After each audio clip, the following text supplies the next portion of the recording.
Good evening, everybody. Welcome to the Howell Township Council special meeting on May 17, 2011. Would you all please stand for the salute to the flag?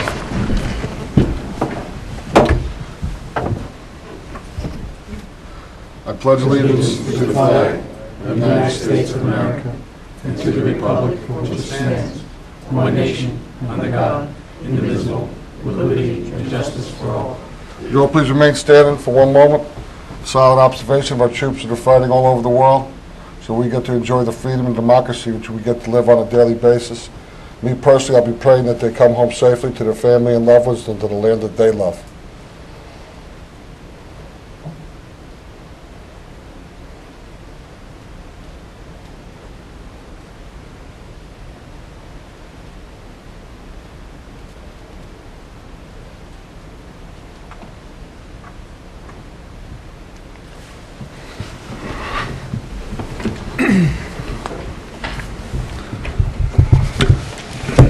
Ms. Webber, please read the opening statement. Let the minutes reflect that adequate notice of the holding of this special meeting of the Howell Township Council was provided for in the following manner: by the posting of a copy of said notice upon the bulletin board in the Township Municipal Building on April 27, 2011.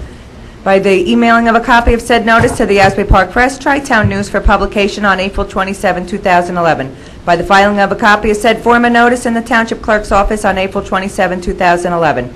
The public will be allowed to attend and will be allowed to participate pursuant to the Open Public Meetings Law. The public is reminded that civility and decorum will be maintained during the meeting. Any contracts awarded at this meeting or between now and the next meeting will be required to comply with the requirements of Public Law 1975, Chapter 127. In accordance with the Fire Prevention Code, be advised that this facility is designed with 3 emergency exits for your safety.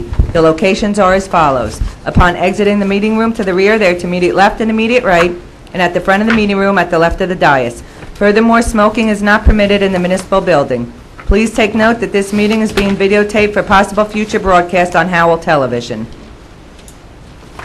Have a roll call, please, Ms. Wellman. Mrs. Clark? She will not be with us this evening. Mr. Nicastro? Here. Mrs. Smith? Present. Mr. Gatto? Present. Mayor Walsh? Here. Ms. Slater, we have no reason to go into executive session, correct? Correct, sir. So, Ms. Wellman, we can skip that executive session resolution, can't we? That would be a good idea. Would be a good idea? Well, thank you. Okay, there is nothing we need to do other than go into discussion. Tonight we'll be having a presentation. The governing body has been discussing potentially buying the Global Corporate Center. And for now, Ms. Schlegel, do you want to take over?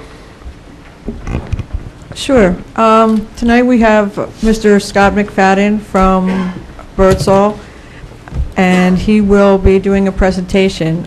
Once the presentation is done, I believe we'll be opening up for questions from the public.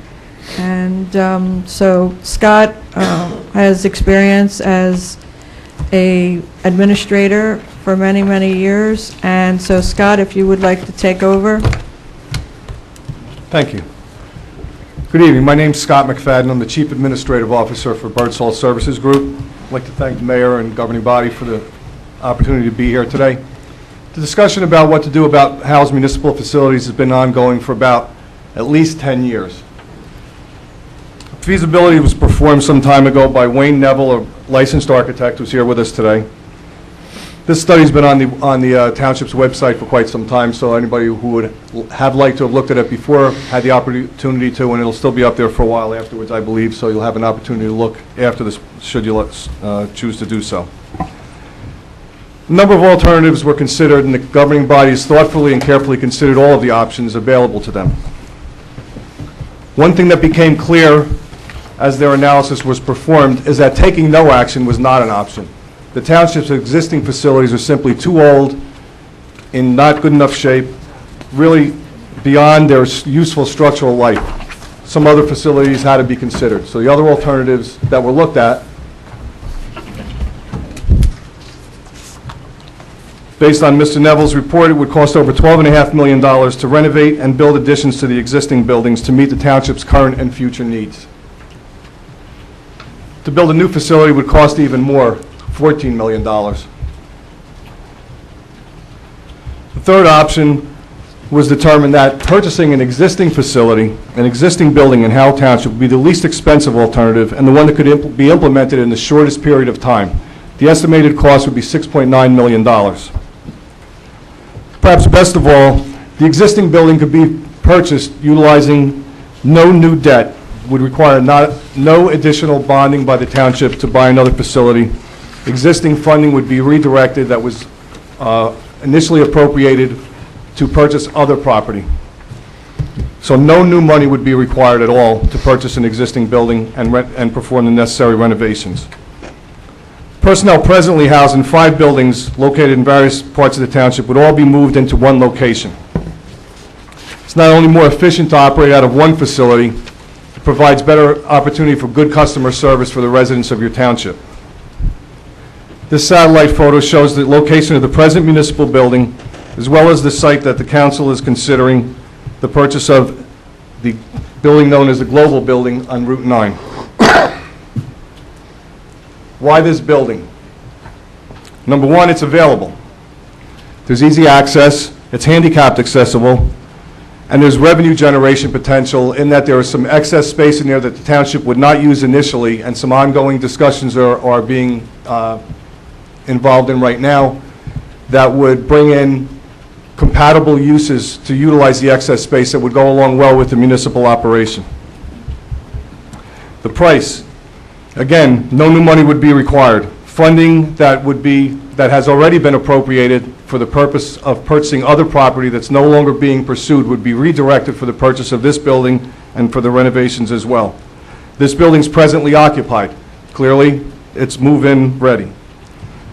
However, some changes and repairs would be required, but sufficient funding, again, would be available in the existing authorizations. A team of licensed professionals from BSG performed an assessment of this building. This included a licensed architect and several licensed professional engineers. The Global Building was constructed about 20 years ago and is in good condition with up-to-date facilities. These facilities, as they stand today, would be a vast improvement over the township's existing facilities. The present facilities are not handicapped accessible. This facility is and would be a vast improvement. Here are some pictures of the indoor parking and ground level access. The Global site isn't perfect. Some repairs and cleanup would be required. The site in general outside hasn't been particularly well maintained. But these improvements and repairs should be completed within the amount available in the existing authorizations that would be redirected for the purchase of this building and the renovations. Again, no new money would be required. Based on the price, accessibility, ease of occupancy, and the sufficient funding available that could be redirected, acquisition of the Global Building appears to be the best alternative for the governing body to pursue to address the municipal facilities issue. And on behalf of BSG, we appreciate the opportunity to have worked with Howell Township on this and look forward to working with you in the future. Thank you. Anybody from the governing body have any questions for Mr. McFadden? Mr. DeCastro? No. No question. Councilwoman Smith? I have a long list, and I'm surprised that nobody else does. I can't believe that people just accept what was said. About what? The whole thing.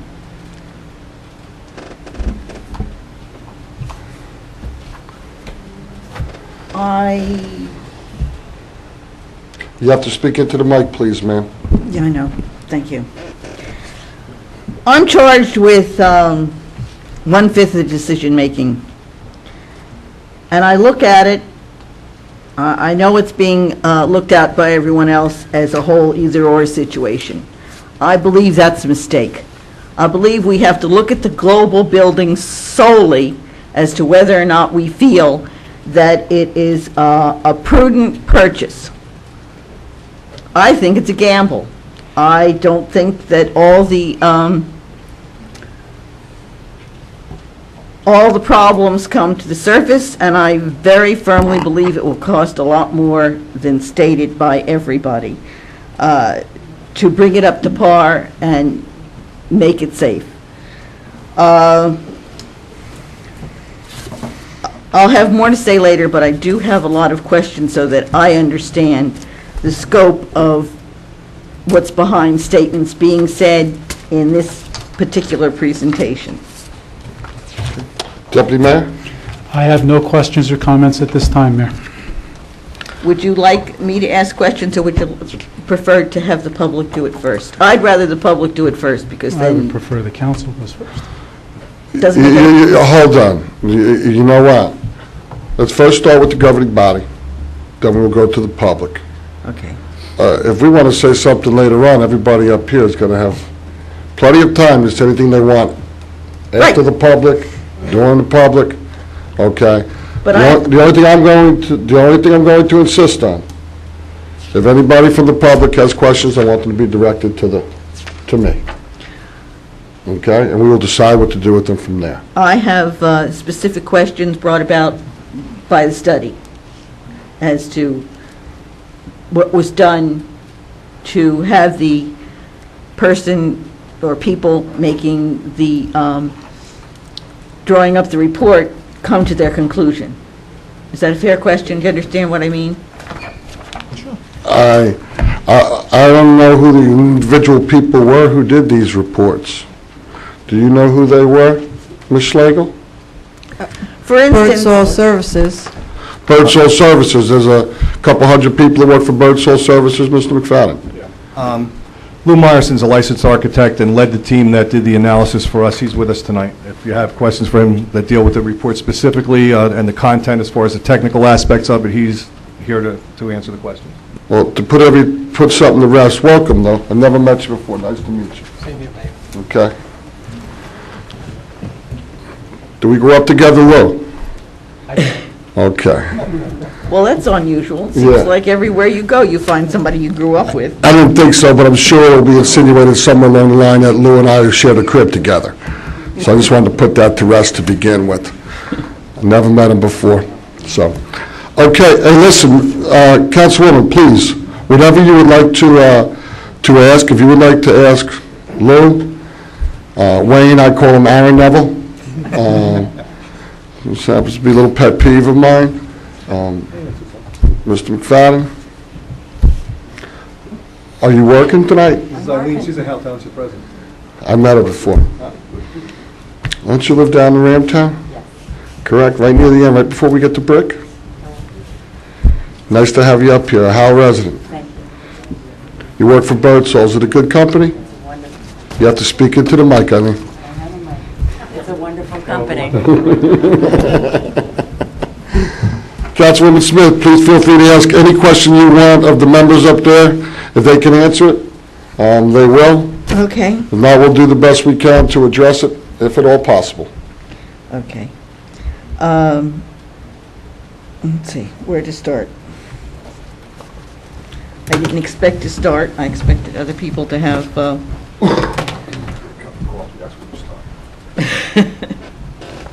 I had my share of coffee today.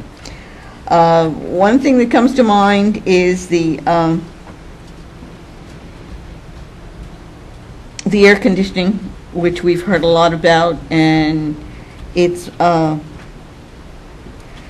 my conclusion from all reports that what's there is useless. But you have it in the, and I hope I'm not doing this backwards for you, you have it in the 1 to 5 year plan. Wouldn't you consider that immediate? Because after all, legally, employees are required, well, I think it's a fair, something like 78 or something like that, but they don't have to work if the temperature is 90 inside and out. So the air conditioning needs to be replaced immediately, not after 1 year. Yes, Mrs. Smith, that was indicated in the report. It falls within the appropriation that was indicated would be transferred for this purpose. We recommended replacing all of the HVAC systems simply based on the fact that their age has outlived their usefulness, and the units that are available today are much more efficient, would therefore reduce operating costs for the township going forward. Not only that, but according to our own inspectors, they aren't properly tied down. They're loose up there. Yeah, the replacement with new units would address that as well. Yes, it would, but I'm saying that's another reason. But unless I'm mistaken, it's in the 1 to 5 year plan, not immediately, not before we'd move in. Right. Presently, they're operating in good condition. The building is occupied, and there aren't any issues as far as complaints, so that the council has the option to either address that immediately or in the first one, we're saying through 5 years, And that's or as not- they go out. It's my understanding that the building is not completely occupied, it's only partially occupied, correct? Okay, that's please, let's keep things like that clear. I simply said that to indicate that it's not vacant. There's, unless I've missed it in any of the reports from anybody, has anybody traced, I understand, I know it's a zoned system. Has anybody traced out all the equipment that goes from the heating and cooling, everything to the actual zone controls to make sure that they all work properly? We did not follow them zone by zone. And that's an example of what I'm talking about there. It's a very large building. I'm not criticizing anybody anywhere. I'm just talking about what I need to be comfortable in making a decision, and that's everything. Under condition in your report on the air conditioning, it says that the units are, they utilize R22 refrigerant. Do you have any idea what the cost of the R22 is? And is there a penalty tax on using it like there is on the R12? Do you understand what I mean by penalty tax? I had it already. Check it out. I think our Buildings and Grounds, I think our Director of Public Works could probably answer that question. No, we're not going to go back and forth like this, Mr. Gravatt. Jot that down later on. If you come up, we'll have you address it. That's fine. Either one, I'd or, like to address it to oh, some no, I'm extent. sorry, sure, certainly. With regard to the R22, Into the mic. with regard to the R22. I think you can look, it's live when it's read. Okay. With regard to the R22, the refrigerant is in the process of being abandoned for use. Well, I think 2012 will be the last time it will be manufactured. It is available as stock, but after that it will no longer be available. So the price of it will escalate over time because it will be difficult to find. That's why we put it in the 1 to 5 year category as opposed to the immediate. The fact that it's functioning presently and it's not something you have to do on an immediate basis, it could be done over the first year through the 5th year. Thank you. I'm just pointing out that it's something that we do have to take into consideration, that it's a major something, in my opinion. Yes, we did. Also, in the heating system, the boilers aren't mentioned anywhere, but they're old, so the expense of new boilers hasn't been included in any of this estimation, correct?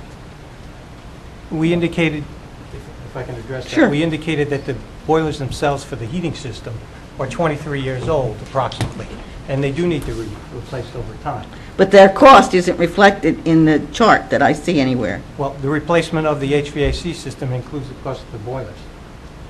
It does? Yes, Both? it services Okay. the boilers do service the HVAC That doesn't seem system. like enough money. Okay, hold on. Keep it down out there, please. If you'd like to address it later on, we'll address it later on. Please. If I may, to the public, if you jot it down, ask your neighbor, come up here and get a piece of scratch paper, please write your questions down. We want to hear them. There's a lot of knowledge out there, a lot more than we have up here. It's a major, major decision. We're representing 52,000 people and the taxpayers, and I personally, and I think we all, even though we might not agree on the way to go with these problems, we agree that the problems exist, and we're trying to make the best possible decision. I also have questions, just to educate myself, as far as the fire suppression system in the garage. What do you mean by a dry system? Because the garage is a unheated space, the system is transitioned from the inside of the building, which is a wet system that has fluids running through it, water is running through the system on an active basis. A dry system is you go through a valve that translates that into a non-dry system, in which case when the heads go off, it will activate a valve that will turn the water on and that will flood the system. But in the short term, there's no water within the system, which means it won't freeze under winter conditions. And that's a normal, legitimate system for an outside garage. I didn't know whether that was the case, or perhaps it was some kind of a dry powder or some kind of something in a, so that's why I had to ask. Basically empty pipes, Empty pipes, okay, and was the system tested? not by us, no. It's an active system, so I assume it's tested on a yearly basis by the fire department. See, I don't trust this building. I don't like the looks of it. I think it's been run right into the ground, so I don't trust anything. Okay, well, Mr. Smith, like you just said, is tested every year by us? Is that correct? Is it inspected every year? Okay, I trust our fire bureau. If you don't, say you don't, but I trust our fire bureau. Obviously, it's been tested in the last year. Did we review to see if there were any current violations for any code compliance issues with the building? I spoke to the building official, and he indicated there were none presently on the building.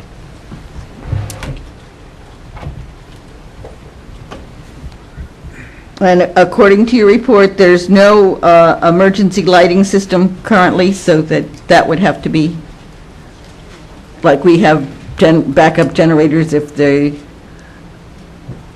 electricity goes out from a storm or something in the middle of a meeting. There's nothing like that in this building. No, your interpretation is incorrect. There is a battery backup system for the emergency lighting in the building. There is no emergency generator to deal with any emergency management systems because there are presently none in that building.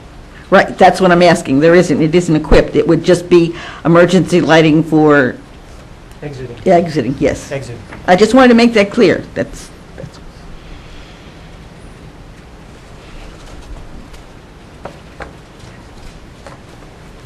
I've looked at the building, and just by way of explaining why I'm asking some of these questions, I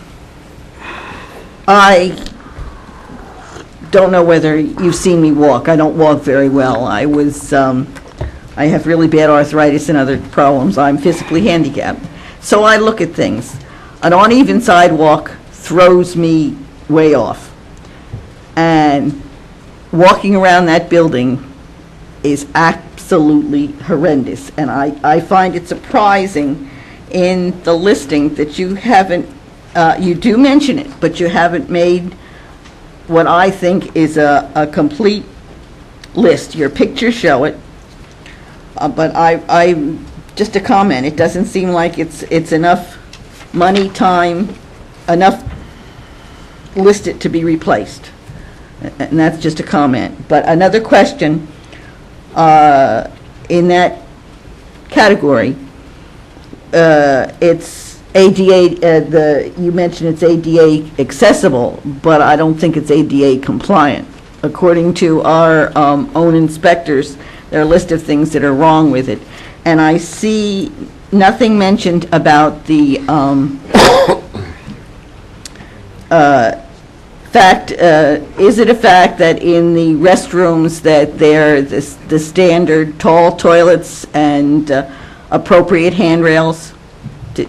That's an important thing, you know. It's very basic, but it's very important in the handicapped restrooms. Well, the question is twofold, and I'll answer it in two ways. Okay. The building, when it was built, was barrier-free compliant based on the rules of the state of New Jersey.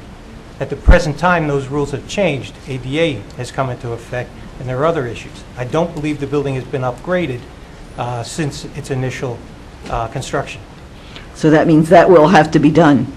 And we've listed various items that we found that need to be addressed, something like handrails which are too low within the outside and the inside of the building, things of that nature. So I do appreciate that. I have seen that. But it made me look further for the actual interior of the functioning parts of the restroom. Are these things accessible for someone in a wheelchair, for example? Are the toilets the standard higher ones that are a requirement? Are there bars that, alongside? Those things, I think, are they there, or would that have to be upgraded? No, the stalls are handicap accessible. The counter heights are accessible. The piping is protected through accessible protection. The real issues really come into play in more of the amenity spaces, something like a kitchenette where the countertop is too high or the sink is not deep enough. Those are accessibility issues of reach and being able to turn controls on. Those have to be addressed, and those are listed in our report. The bathrooms as constructed presently are handicap accessible. The toilet rooms have grab bars.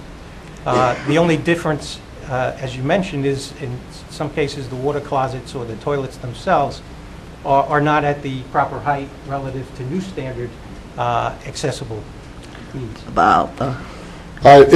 Could we, if we needed to, if it was an absolute necessity, could we lower a toilet? Yes, fixtures can be No, replaced very easily. you replace it. That would have to be done.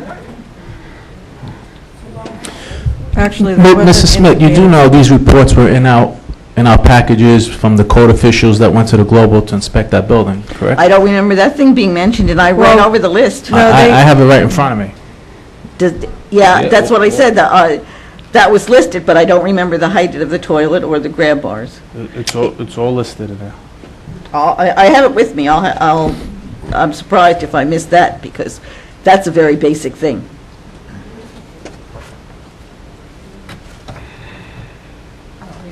Okay, it is a basic thing, but it's a basic thing that could be addressed, and It's another expense if it's not listed in this. My fear, as I've said over and over again, is that it puts a burden on the backs of the taxpayers, because there are a lot of hidden things that that don't make this look so good, in plain English. And the taxpayers can't afford it. Can't afford it. I'll make some statements later. I have some, wait a minute, I have some other questions, I think.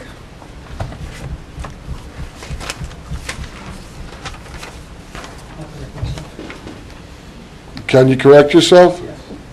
Yes, you can. We can't raise the toilet, or we can? No, I'd like to go back to one other issue that was raised earlier with regard to the hot water boiler. Into the mic. I'd like to go back to the issue of the hot water boilers, and I misspoke before, and I just want to make that correction on the record. Our report does indicate that the hot water boilers need to be replaced. It is not in the dollars for the rooftop units. It is a separate item listed in the years 6 through 10, and I just want to make that clarity. But, okay. It's okay. Councilwoman? Yeah, going back to that, the heat goes out, people will need to be heated. Yeah, how, the methodology in putting something like the boilers in 6 to 10 makes it all look very nice, but it's not. The reality is, when the heat goes out, the heat will have to be replaced. And that's a fact. Another area that I haven't noticed, I could have missed, I'm not perfect, and I'll admit that. The building has many clouded windows. Are these double pane windows with defective seals? And how much would it cost to replace them if they are?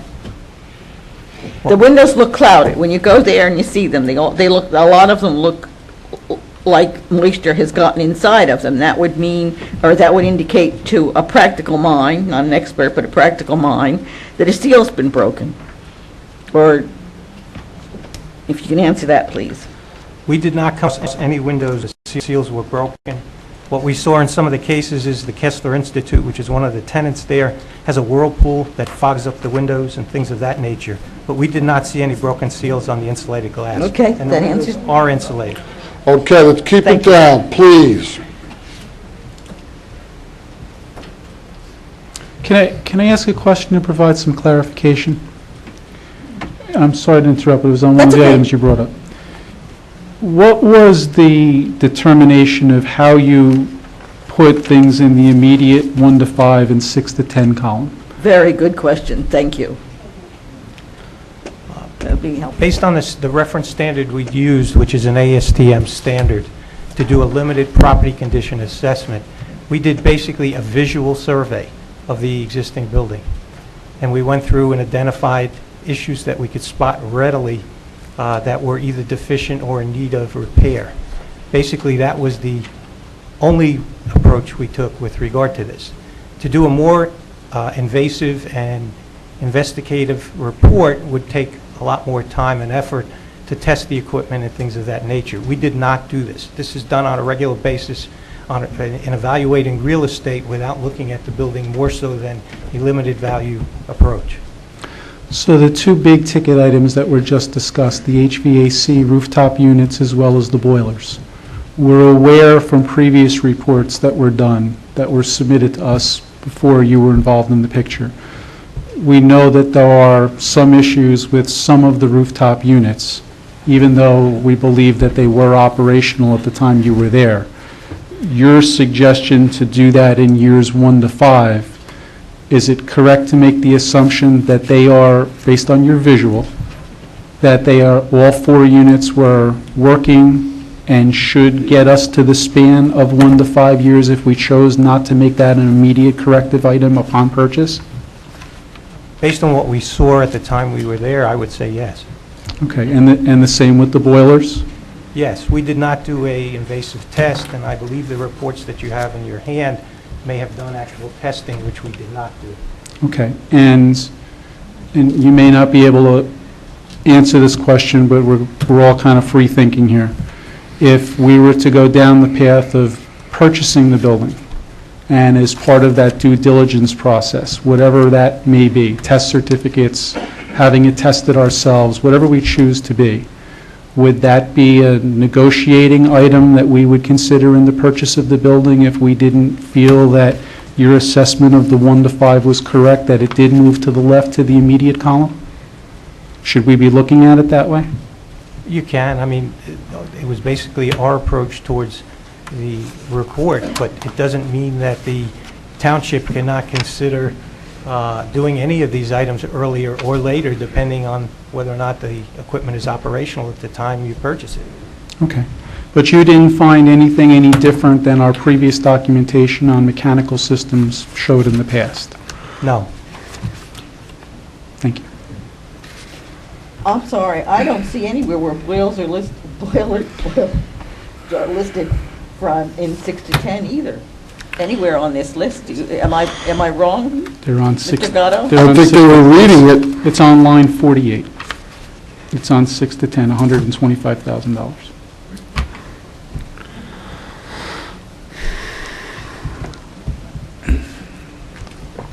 It's right in front of me. It was there, Councilwoman? I said it's right in front of me. I didn't go down that far. Also, next to it in the 1 to 5, it's very evident under mechanical, section 8 mechanical electrical, it says that number 40 is replace the 4 original units for $450,000. Then down farther in, I guess, 44, 40,000, 80,000, 80,000 was a total of 450,000. That total is incorrect. Well, is the total incorrect, or should they, it looks like they were listed twice, and it looks like line items 44, 45, and 46 are shown in both the immediate and the years 1 to 5 columns. And if I do the math quickly, it looks like they were added correctly in the immediate, but were not included in the 1 to 5. That could be. Either way, it's still, They were You included in the must immediate. talk into the mic, Mr. McFadden. So Yes, they're so included in they the should have median. been removed from that they are, column. right, they They don't should, belong in that column. right, either way. they don't belong in the It second doesn't column. jive, that's all I'm saying is. Yeah. I have quite a few things that I like discussed, not outright questions that I can think of right now. If you would like to go on to the public, I'd rather come back later. Maybe I won't. Deputy Mayor? No, I've read the report thoroughly. I understand the basis for the report. I really don't have any questions to ask about the report. I have many questions. I've asked them over the last 2.5 years. They've all been answered to me sufficiently enough to make a decision. So, I have no more to ask at this time, but I reserve the right later on to ask a question too. This time, do I have a list?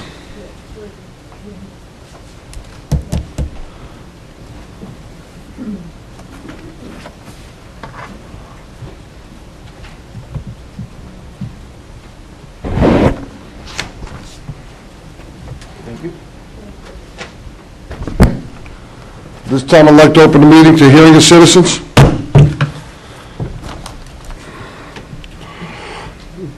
First, citizen Grace Avimoff, 26 Glenmore Road.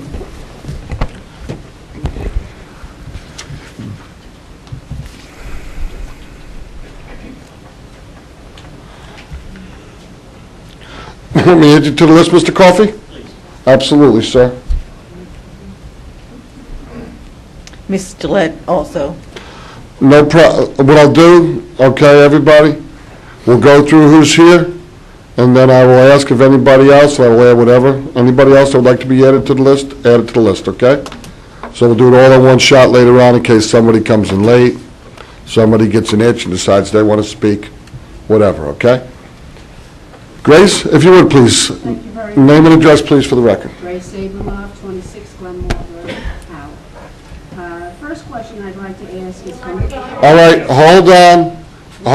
My voice... Grace is usually in the back screaming, talking to the microphone. And they can't hear me up here. That's why I can't understand you. You don't want to understand me, Grace. I know, sometimes maybe not. To hold it down. Hold it Yes. the whole Or, time? no, George will fix it for you. George is used to having a pen hanging from his mouth doing Thank two you. different things. Good boy. Okay, Grace. Thank you. Please, all questions directed to me. Okay. When should a person recuse themselves from a vote? If they feel like they're conflicted. In my personal opinion. Okay, now can I have the attorney's answer to that? She can answer whatever she wants. It doesn't have to make anybody recuse themselves. No, I just want to know the grounds on how, if, I know, like, if you have a personal interest in something, you have to recuse themselves. Okay. But, and is there any other parameters that you would... Grace, with all due respect, okay, if somebody feels that somebody shouldn't have voted and decides to sue a governing body or anybody else, they can. And if a judge deems that the person shouldn't have voted, then it will get overturned, okay? Somebody can recuse themselves. It's up to debate on what someone feels like they can't, with a good conscience, vote on. Okay, Well, so... I thought if you had a predetermined... Predetermined what? Thought before you actually heard everything, that your decision was made already, and that would be the reason... Listen, if you are insinuating that Councilwoman Smith has a predetermined disposition about this building and should recuse herself, okay? No, I really wasn't thinking about Paul. Oh, okay. That was really Mrs. Clark. I was just checking with you, ma'am. Okay. Councilman DeCastro, do you feel you have need to recuse yourself? I do not. Councilwoman Smith, do you feel you have need to recuse yourself? No, I'm keeping an open mind. Okay. I do... Deputy? Go ahead. Absolutely not. Okay, thank you very much. And I absolutely am not going to recuse myself from this vote. Okay, thank you. Okay, what else would you like to ask us? I have a couple of questions, if you don't mind. Has the Pinnacle lawsuit been settled? No. Okay, the answer is no. And it is not something that will be discussed from this dais at this time. Okay, I can understand that. Okay. I know that. Can you humor me and do a hypothetical? I can humor you, but I'm choosing not to at this time. There is currently litigation that has stayed, and we're not going to get into the Pinnacle property at this time. It was, as you know, about 6 years ago, and that stay can be lifted at any time. So the answer is no. Can I ask if the money that we have available, the $6.9 million, is part of the Pinnacle money? There was money in the ordinance of Mr. Filiatro. There, Just say there's no Pinnacle money. Yeah. Is the money that we bonded for the Pinnacle and the Harms property, part of that money that the land purchase did not go through part of the $6.9 million? Okay, that's not a viable question. Money will hold on, folks. If you don't want to hear the answer, don't listen to it. Money was bonded. When it was bonded for, there was not a specific use. Acquisition.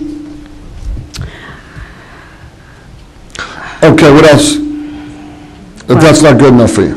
Well, it's not the way everybody interprets things. It's not the way you interpret it, it's No, okay, it's that's not. fine. Okay, all right. That's fine. Okay, the $500,000 that's extra, the soft cost, is that included in the 6.9 or in addition to? Okay, I believe Councilman Castro has been adamant, Deputy Mayor, okay, has been adamant, and I've been adamant, and I think it's been said numerous times that no money under any circumstances will be bonded for in addition to what's already there. It's included. Okay? it's included in the 6.9. So it's all included, Section 1 okay? costs, which are normal. Okay, that's, I can cross off that. Can I ask how much money has been spent in legal fees? On what? Over the last few years regarding lawsuits? Oh, I wouldn't know that exact answer.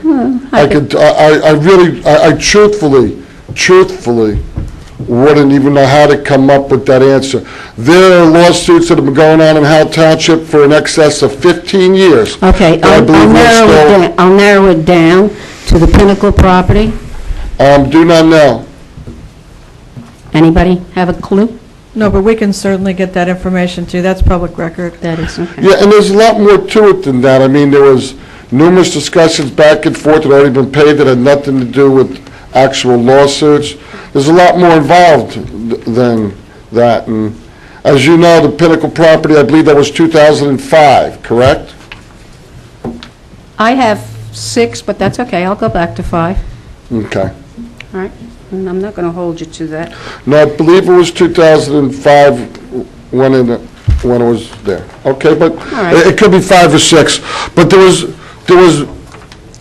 got to remember, in lawsuits though, Grace, with all due respect, it's, some money is spent in negotiations with special counsel and lawyers, you know, that isn't directly in a courtroom. Right. I mean, we have a case Oh, I that's been know. going on for 15 years in Howell Township. If we went and figured out every dime we spent between personnel and lawyers, Right. we've probably spent $300,000 on that lawsuit over the last 15 years. I know, we had very big legal fees in this town. Okay, it's still going on. I know. Okay, we have another one that just, But that's all taxpayer cost, and even though you're not bonding for it, it's still cost that's driven down to the taxpayer to eventually pay for those things. this governing body is fully cognizant that every penny that is spent here in this And I town. believe that. I Okay. truly do. Okay. I truly do. I know back in the beginning of last year, we dropped the global building discussion because of loss of state aid. There were furloughs, we were in tight spots.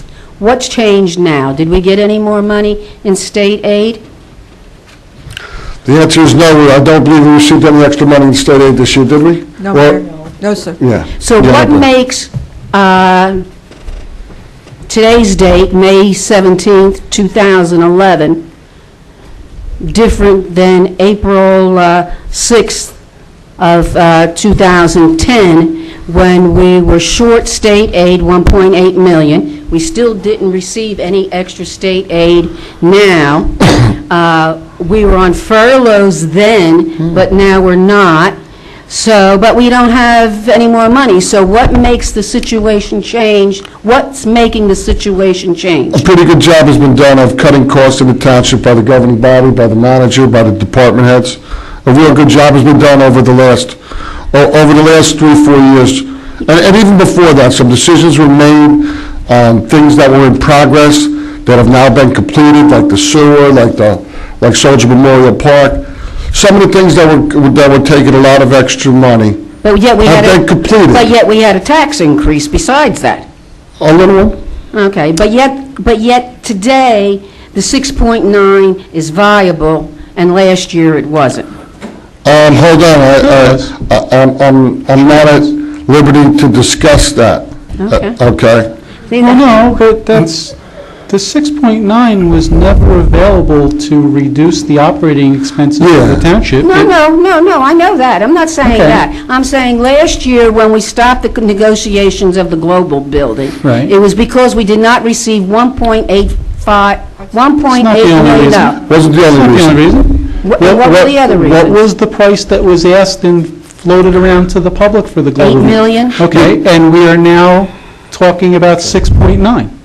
Okay. So it's timing. So, Yeah. 6.9, because that really, I mean, even though you're appropriating 6.9 million for us to spend, I never really thought that the 6.9 million was the purchase price. Because if the 6.9 is the Then- purchase price... then Mrs. Abramoff, you have not been listening to what numerous Yeah. members of this council have said since this topic has been reintroduced. Let me repeat it from my words only. I Okay. can't speak for anybody else.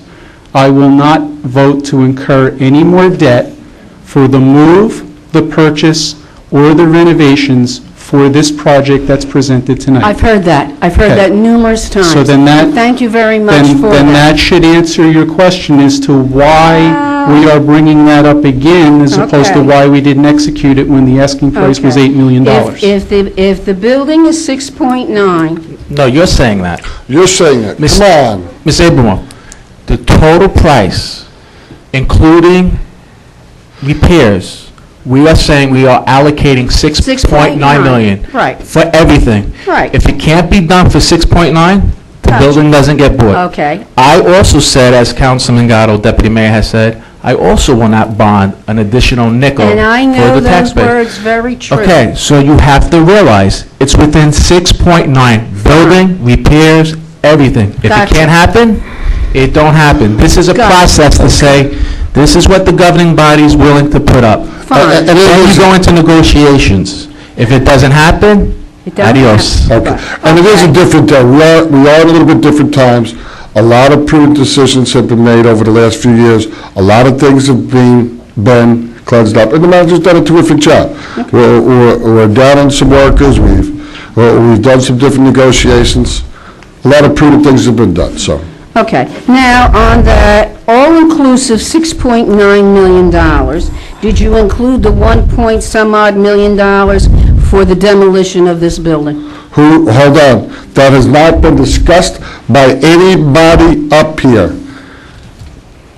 Do I have to bring out everything that says the itemized cost of everything? Doesn't mean we're going to, hold on, I've said numerous times that no matter what we ever did, I'd like to keep this building, so I've never Okay. talked about the street. It was in Mr. Neville's report, the demolition of this building. But as an option, that's not an option we're taking. Yeah. I'm just saying. But it's not an option that we've decided to take. That hasn't even been discussed. Okay. Have you thought about the IT expenses of taking all our computer structure? We know there's expenses. That's And that's included in the $500,000, so We absolutely do. We know there's expenses, and there's a little bit more to it that we're not to elaborate on at this time. Okay, but is that included in the 6.9? How many, I hear okay, him saying yes, and you, I better don't be. know. hold up, all-inclusive, how many times, all-inclusive? Okay. So anything else you want to ask if it's included? Okay, we didn't discuss. I we just didn't see that Okay. item listed. No problem. I didn't see IT as a line item in your speculations. It's not my Yes. speculations. Whatever. In your whatever. Okay.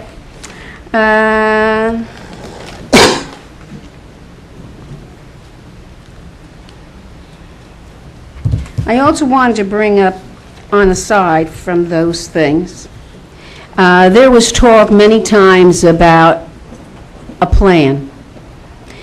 And we have today a strategic plan in formation. But years ago, when our forefathers thought about how the way Howell should look, this was one of the things that they thought about. They thought about purchasing the Preventorium and having the police department here, having the library here, having Oakland Park here, having the ballpark here.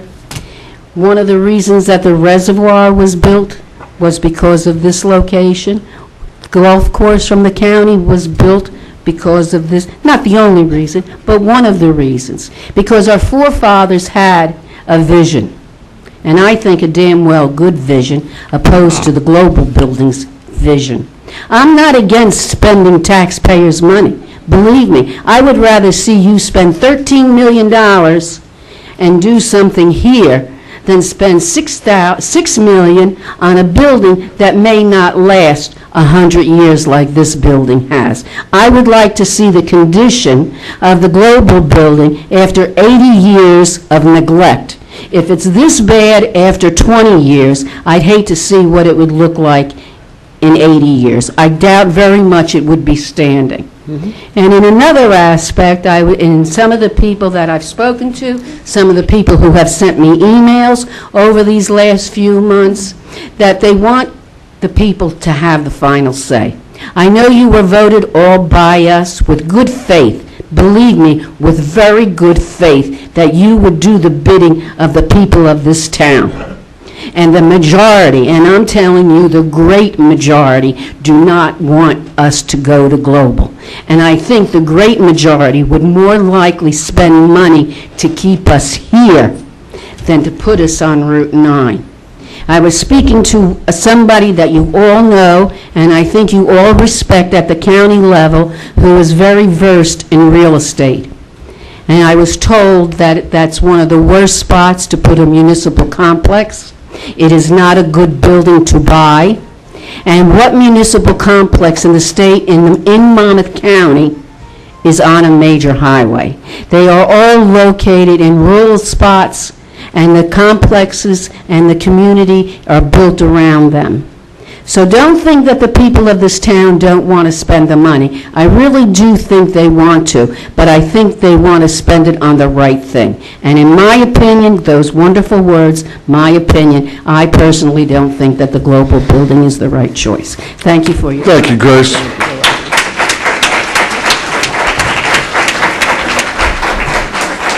Let's keep it down just a little. Come on. Barbara Dixell.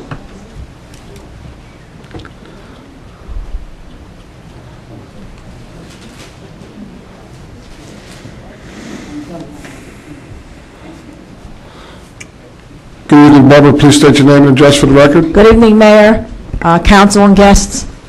My name is Barbara Dixell. I'm from the Villages, Freehold, Howell Township, Monmouth County.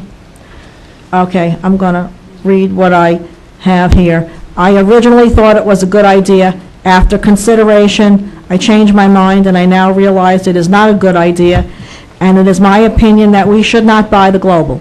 It is double the size of what we need. It is in a bad location. It has major traffic and congestion in the immediate area that will cause very poor access to get to this building. We were told by an air conditioner expert that worked on this building that the air conditioner, roof, and heating system must be replaced. I recently saw a new garage door with ventilation for the garage that is under the building. One of my notes I just took, if the R22 system isn't being used after 2012, why would you still use it, and why not something else? Shouldn't we be taking these one at a time? I mean, It's okay. you're bringing up a bunch of items that probably all have valid answers. All right, but let's just start at this one. Okay, it's already been addressed that the air conditioners may be replaced. It's already been addressed, ma'am, that there will no longer be a stock item after 2012. Okay, how you expect to get it and use it, if not change it to something else that's more feasible? Because there's a plan in the scheduling to replace the units. Okay. That will use something else? I would Yes. assume we would purchase something that would be sustainable for many years. Okay, Which would be much more cost efficient. But Okay. It's okay.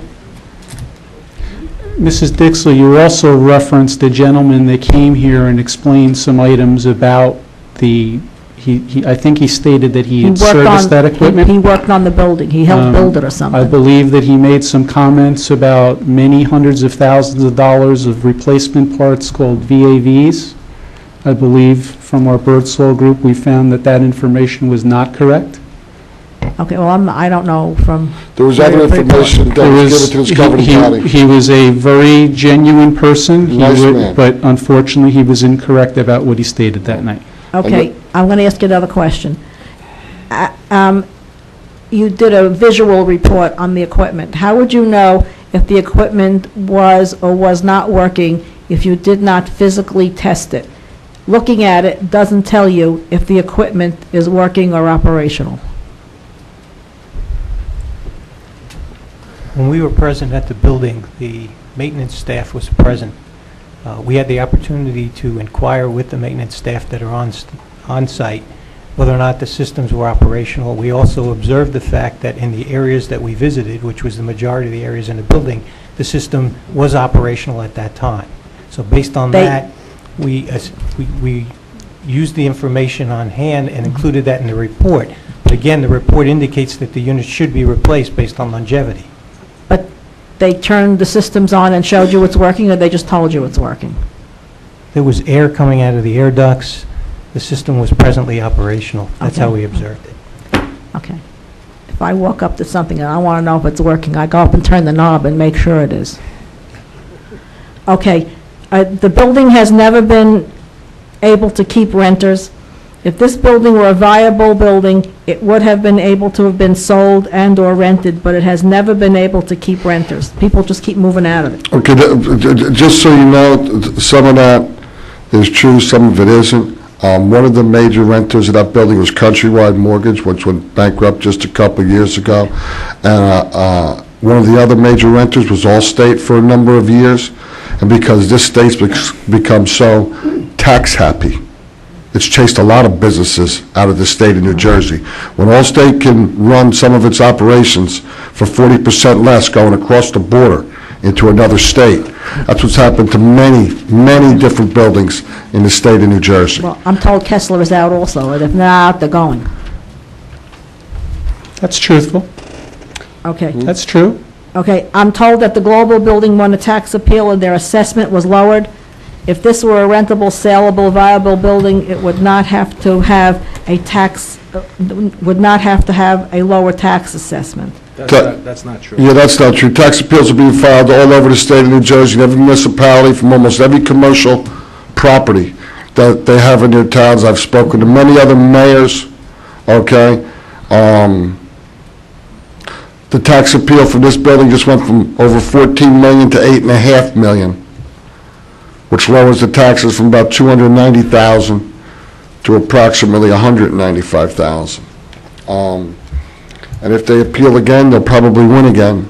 That's why the governing body has initiated some other things, so. Okay, are you going to have an insurance umbrella to cover any rentals in this building, which will be an additional expense because the building is double the size of what we need, and the township will only use a limited area? If we have renters, of course, we'll have to have extra insurance, just And like that will be, anything else. and that'll be passed on to? No, most leases, Barbara, just so you know, most leases are triple net, which means that the tenants are required not only to pay their rent, but their insurance and their common area maintenance. Okay. So I would think Would that be passed on to the that taxpayers? would be passed on to the tenant, not to us Not taxpayers. to the taxpayers? Correct. Okay.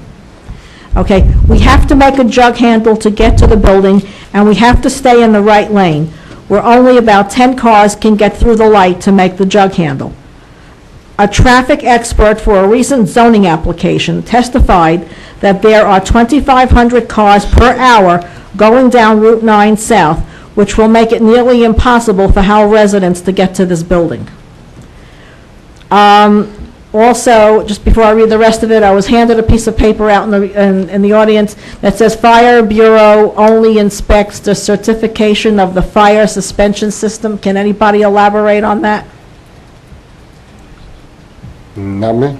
They're required to provide a certificate of fitness annually, which would include all requirements for the maintenance and testing of the existing systems. Mr. Neville, into the mic. Yeah, whether it's a fire detection and alarm system or whether it's a fire suppression system, they're tested annually by the fire Okay, because somebody handed me, said they only inspect the certification of the fire suspension. No, that's suppression system. Suppression, It yes. is a It's suppression tested every system. year. Okay. They have valves that they test. Okay. Okay. Now, Mayor, when you ran for mayor, and one of the campaign promises was to put any large purchase on public referendum on Election Day for the citizens of Howell to vote on. Any Please, major bonding, correct? major purchase, okay? I remember major purchase. Please do not go back on your promise to the citizens of Howell. You made these campaign promises to the citizens of Howell. You promised you would have wise spending, stabilize taxes, protect the rural character of our town, maintain open space and accountable government, and fight for the taxpayers of Howell. I feel good about that, what you just read. Well, I'm reading your campaign. I feel good about Here's what your you winds of just read. change. And I feel now that your words are going to come back to bite you. And again, as Grace said, you were elected in good faith by the people of our town. Your winds of change have now turned into a hurricane against the citizens of Howell. And it is my opinion that the global building is being pushed down our throats. Please do not buy this building without the citizens of Howell having the right to vote on it. All right, let's move. Come on, folks. Our present town hall is all we need. Please fix it. We have a wonderful mall, we have a library, senior center, police station, court, Oak Glen Park, the sleigh riding hill. Our town hall is a historic building. Why do you want to throw it away? We are in a bad economy and people are hurting. Didn't you report out last week that we have 700 tax appeals in Howell? Why do we want to add more expense and more taxes and more hurt to Howell citizens who are already hard-pressed to make ends meet? Please put this thing on public referendum and don't do it now, or I don't know. Everyone's watching, everyone's listening. May I just... Go ahead, Councilman. Barbara, thank you very much, Thank you, Barbara. sir. Go ahead, Councilman. Never mind. No, go ahead. No, I was going to address Ms. Dixon, but never mind. You can say whatever. We're not You know, discussing- I just, one other things, I mean, I heard one of the residents say that we should spend $13 million. You've come up and tell us not to spend any more money. So I'm just a little confused. And half of your things, unfortunately, are not accurate, you know. I know it's good that you could just throw things out there, but they're not accurate. And I was just wondering your I thoughts. would like you to fix this building instead of going out to buy another one. So you would like us $13 million. So you would like us to spend more money after you tell me always the people in the villages, like my wife's grandma, you know, how everybody's hurting. That We're we wanna hurting. spend- That's right, we're So we hurting. want to spend more money than what the option we have here. Because you think, It was a shame that this building's been let go all these years. but it's happened. It's a real pity But this is that the s- past councils have let this building deteriorate to the point that it is. but Look at former Councilman Malave over there, yelling. we are where we're at, so Yelling at now... everybody. Okay, so No, I don't want you to go out and spend $13 million, but you know what, part of one of the people that were here last time, or Mr. Neville, said there's nothing so wrong with this building either, that it can't be That's Fixed, correct. repaired. Okay, all right. Nobody's disputed that. One big problem is that in a lot of our minds, the global building is a gamble. And Okay. this is an investment. You have a predetermined disposition, that's okay. Maybe that's what Grace was No, talking about, your it's resume. not predetermined. That's part Maybe of it's the a sign of my thinking. age, I don't know. Barbara, your age has nothing to do with it. You're still as sharp as a tack, dear. God bless you, have a nice evening. Thank you, sir. Don Smith. Jerry. The only predetermined part of my decision is very basic. It's twice as big as we need. We shouldn't be spending money to maintain something that we may never need, and leasing and doing, making the investments to take care of leasees is a gamble. And we shouldn't be in that business. We can't take care of what we have. Hold on. All right. Hold on. No, we can't, we can't be throwing out sound bites and see if they stick, all right? I'm not. Hold on, Councilwoman. That is not All what right, I did. Councilwoman, let him talk. I don't remember anybody suggesting to go through all of this elaborate discussion and all these presentations just so that we can go and acquire a building so we can rent space. No, But that's that's not what what you're... I said. No, it is not Okay, what I but- said. I but- said that's what we would be doing. Sure That's what we would be doing. We would because we could. Not, it's not But the it's goal of not what... going to work.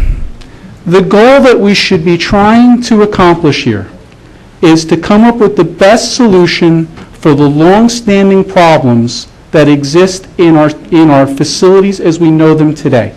Oh, I agree with that, but I Okay. don't agree with those, It's a, All right, but and that's my right.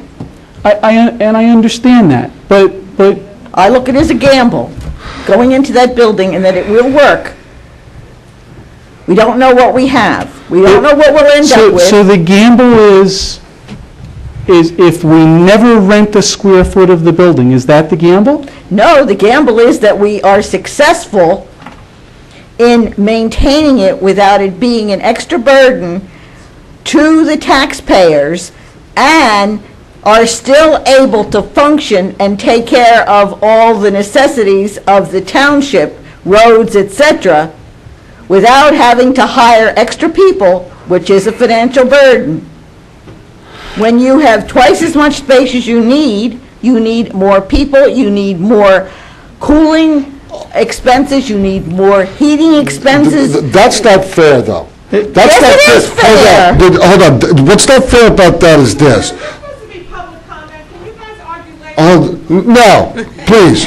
But that's not fair. We're maintaining 10, 11 different buildings now that are in various stages of disrepair, energy inefficient, many different things that have to be done.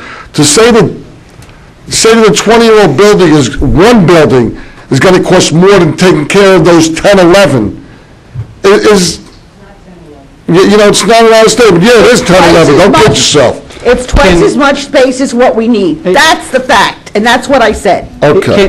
Well, but these are valid concerns, and whether it's Councilwoman Smith who brings it up or a resident who brings it up, I think we all have a right to discuss it. So Mrs. And Smith... consider it. Absolutely, and that's what I'm trying to do here. I'm not trying to stifle any public comment. Mrs. Smith brought up a valid concern that could have been brought up by anybody in the public. What are the professionals' thoughts on what Mrs. Smith said? We're talking about a building that's 90-plus thousand square feet, of which we're looking to occupy approximately half. We know about what we're looking to do with HVAC. I don't know that you all are cross-versed on what we have in these buildings, but I think you're astute enough to know that the building is 100-some-odd years old. You can expect what's here. Can you give us some idea on if there is any truth to the offset of spending money to buy a building that's half empty and running excessive HVAC in empty spaces as opposed to what we're using to cool and heat our existing buildings? That's a valid concern. Right now, Into the mic. right now, you have about 39,000 square feet of space in the various buildings that we looked at. Okay. You're adding some additional space for use if you go to that building, in early childhood and so forth and so on. So that's where the additional space came up. I don't know what it's costing you to maintain these buildings, or what it would cost you to bring all of these buildings up to where they should be. Mr. Neville, they can't hear you in the back. You have If to could speak just into the speak mic. into the Okay. microphone, please. Well, I don't know what part you couldn't hear, but I'll start over. Right now, with all of the components that were due to be integrated into one building, you're using almost 40,000 square foot of space between all the buildings. The one floor of Global is approximately 45,000 square feet. with the additional space that you'd be adding for use immediately, you would take up the entire second floor and probably a few thousand square feet on the first floor. So you'd be using the same amount of square feet. You have the additional square footage, which may or may not be inhabited by anyone at the beginning.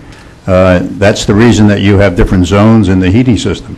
You're going to cut back the heat and the cooling to minimum temperatures in the areas that you're not going to occupy. So I don't believe that these old buildings are insulated anywhere near as good as the Global building, and certainly not with a new roof and new insulation on it. So I think your costs for maintaining the building over the next 10 to 20 years would be less if you go into Global than if you try to maintain these buildings and bring them up to code. As far as the actual operating expenses, I don't know what they are now here, but that's something that could be easily worked up dollar-wise. Okay. Mr. Smith, name and address, please, for the record. Okay, Don Smith, 54 Vanderveer Road. First of all, a statement was made early on the Birdsall report that the building is move-in ready. I don't see how you could consider it move-in ready for Howell Township. I mean, they're already talking about renovations that have to be made to accommodate the township. So I think to call it move-in ready could be a misnomer on that. I said that, and the reason I said it was that people are presently occupying it, which is indicative of the fact that one could occupy it immediately. Now, the fact that it might be changed somewhat to specifically for the municipal operation is true, and those would be selective changes. You could move in there without changing it and adjust your operation. It's just that's probably not the best way to go, and that's not the way the cost estimates were prepared. Yeah, and also safety factors with those steps and sidewalks. Also, the Kessler, I understand, is moving out. They're scheduled to move up by Blockbuster, so I think that's their last tenant. No. It's not? No. Okay. Well, I'm not sure about that, but I know Kessler, I believe, is their biggest tenant at the time, and they're ready to move out. At this time? Yeah. I don't know. I really don't know that answer. One of the things, earlier reports, I want to go to the AC units, because some of the earlier reports, the township sent individuals in. It was more or less a freebie inspection of the AC units. And they said they were not able to evaluate all of them. They fired up one, I believe they said was the compressor was knocking pretty badly. The weather did not, it was cold weather then, it didn't allow the thermostats to activate the compressor units. And yet this report with a visual inspection says that they don't have to be replaced right away. And when I see things like they're not properly mounted, some are on dunnage, the air coming out of the registers, I don't know whether anybody bothered putting a thermometer on them, but the air may come out, but the compressor doesn't necessarily have to be running or operating. Wait, I'm just sorry. What report are you reading from that you said the town? Well, there's actually, well, I believe there's actually 3 different reports, but there was one report when... Do you have that report that I could read? No, I don't have them with me right now. When the township had individuals from a heating and cooling outfit go in, and they inspected the equipment. That was rather early on in the process. Last year. Eileen, is that a report that was not posted? Is that a report that... I'm looking You at- should have it, I'm because looking I now. think a lot of what is in, since everything else Yeah, I'm was just trying to find visual it, from so- Birdsall. I don't see it there. Yeah, I don't see that report either. And you don't have a copy of it? Okay. You don't have it with you? Okay, that's With all. due respect, Mr. Smith, we have a current report that says that the air conditioners will probably be replaced, correct? Yeah, but Is that sufficient for you or no? No, because the problem is the time frame for replacing them. Oh, okay. I don't see how you can do it without replacing them immediately. It's in the 1 to 5 year plan, correct? Yeah. Okay, I can tell you this much. Okay, I was in the building last summer with the manager, with Mr. Gravatt from DPW, a very efficient department head over there, and the air conditioners were working. I haven't been in them in the heat yet this year. All units were working, all portions of that I building. will tell you that I was in all 4 sections of the building, and yes, the air conditioning was working. Okay, I could, Okay, 'cause Okay. in that same report I'm referring to, they mentioned that there were parts laying around one of the units, so they This is a report questioned. I've never seen, so Yeah. I don't know what Mrs. Smiths have seen. Well, I'll make sure you get it. Please, I thought you had that, or that was rather early on. That was last year, not this So, year. you know, I question when these units are going to have to be replaced. it's in the short term, 1 to 5 years, is it not, sir? Okay.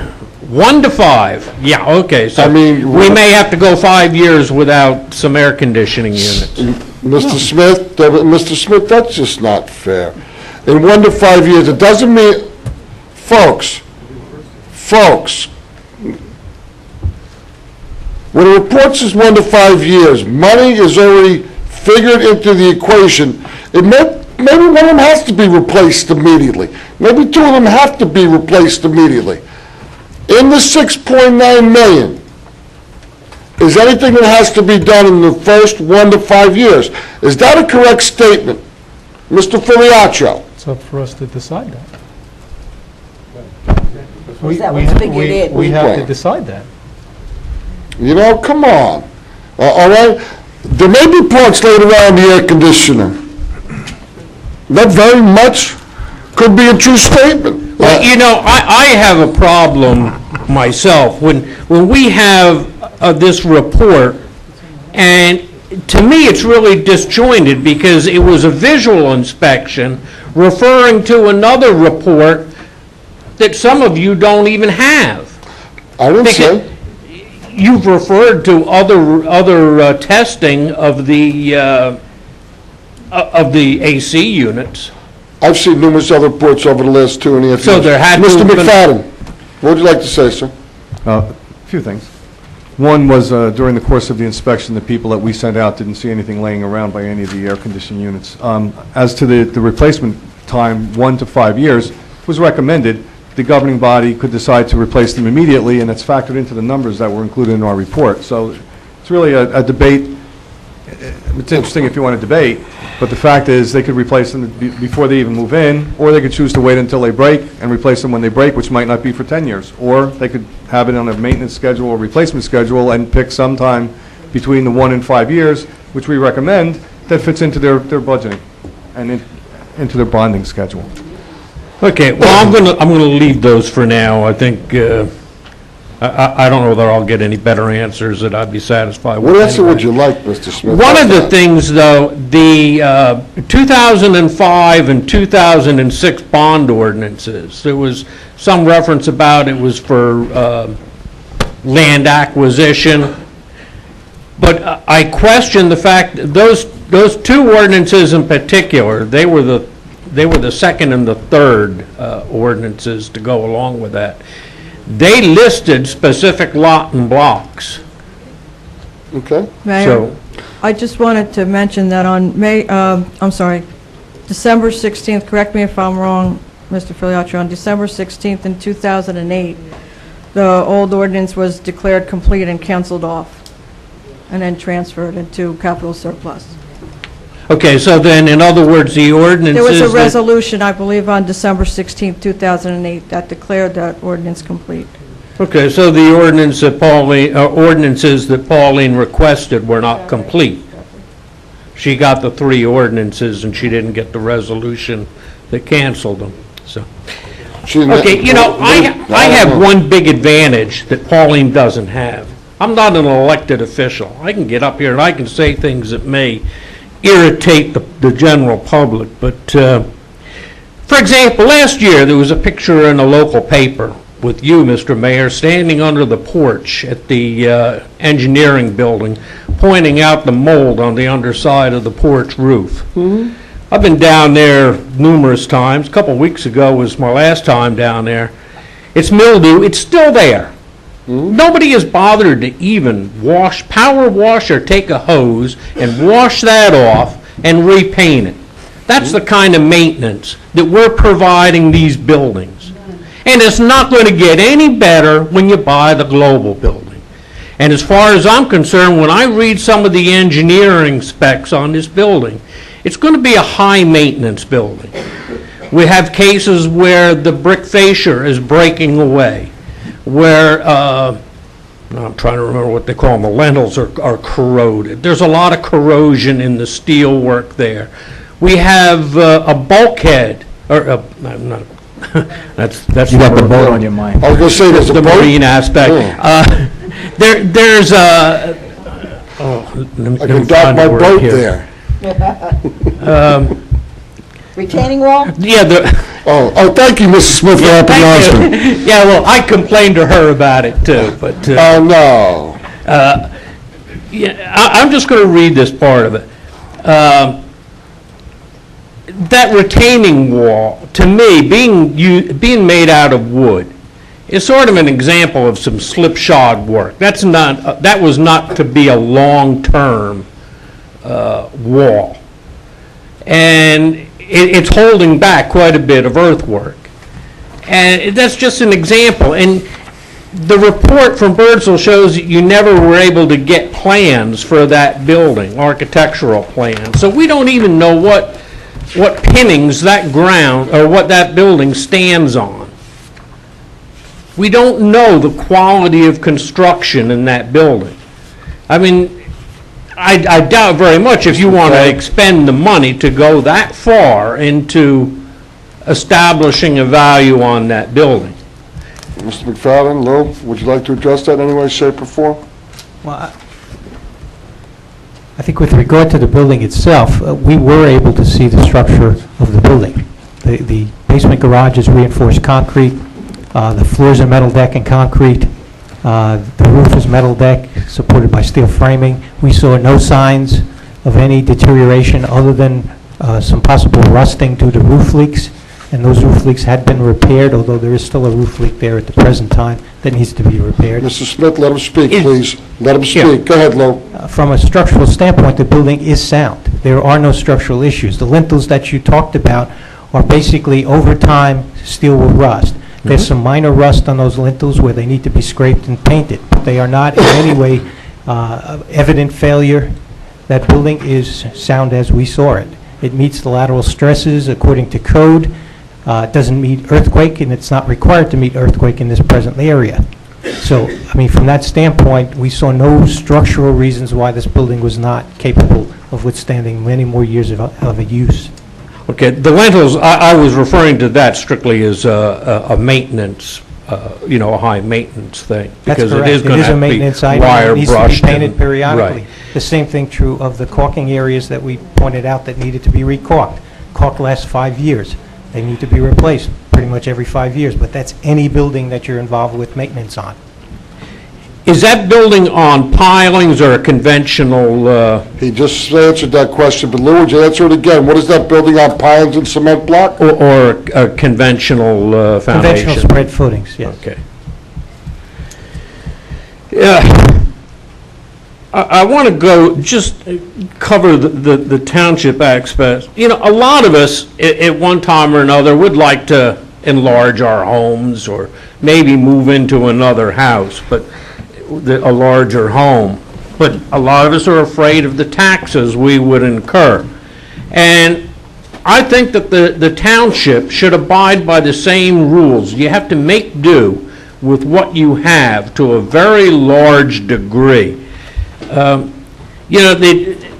see the reasoning given is it's easier. Well, we don't pay these exorbitant salaries to the employees to make it easy for you. I mean, this is where not being an elected official, I can come up with my opinion. What's easy? Yeah, what?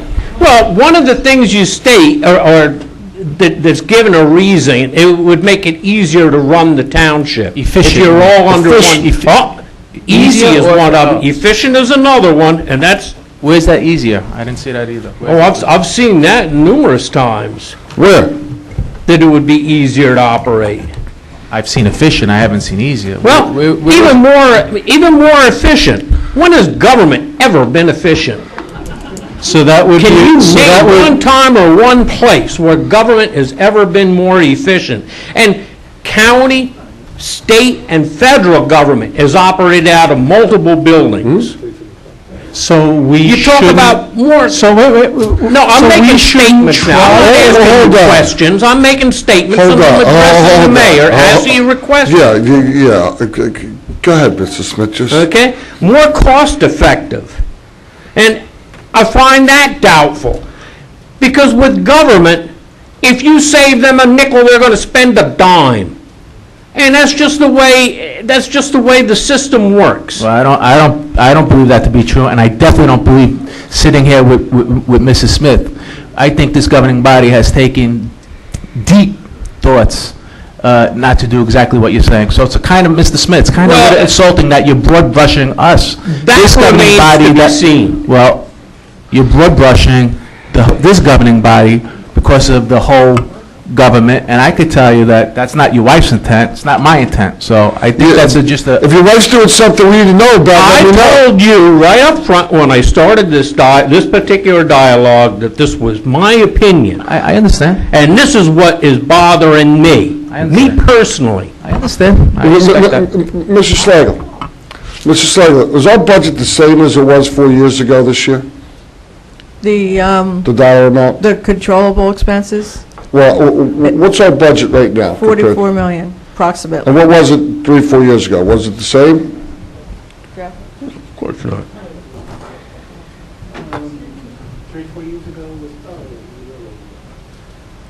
Little lower. Okay. Yeah, we sure didn't Between spend a less lot on state aid- taking care of this building. Believe me, Mr. Smith, a lot of tough decisions have been made over the last 6 years, okay? And things have leveled out a little bit, but part of what the problem was, and this is my opinion, that this town for a long time was penny wise and dollar foolish, I'll agree with that. okay?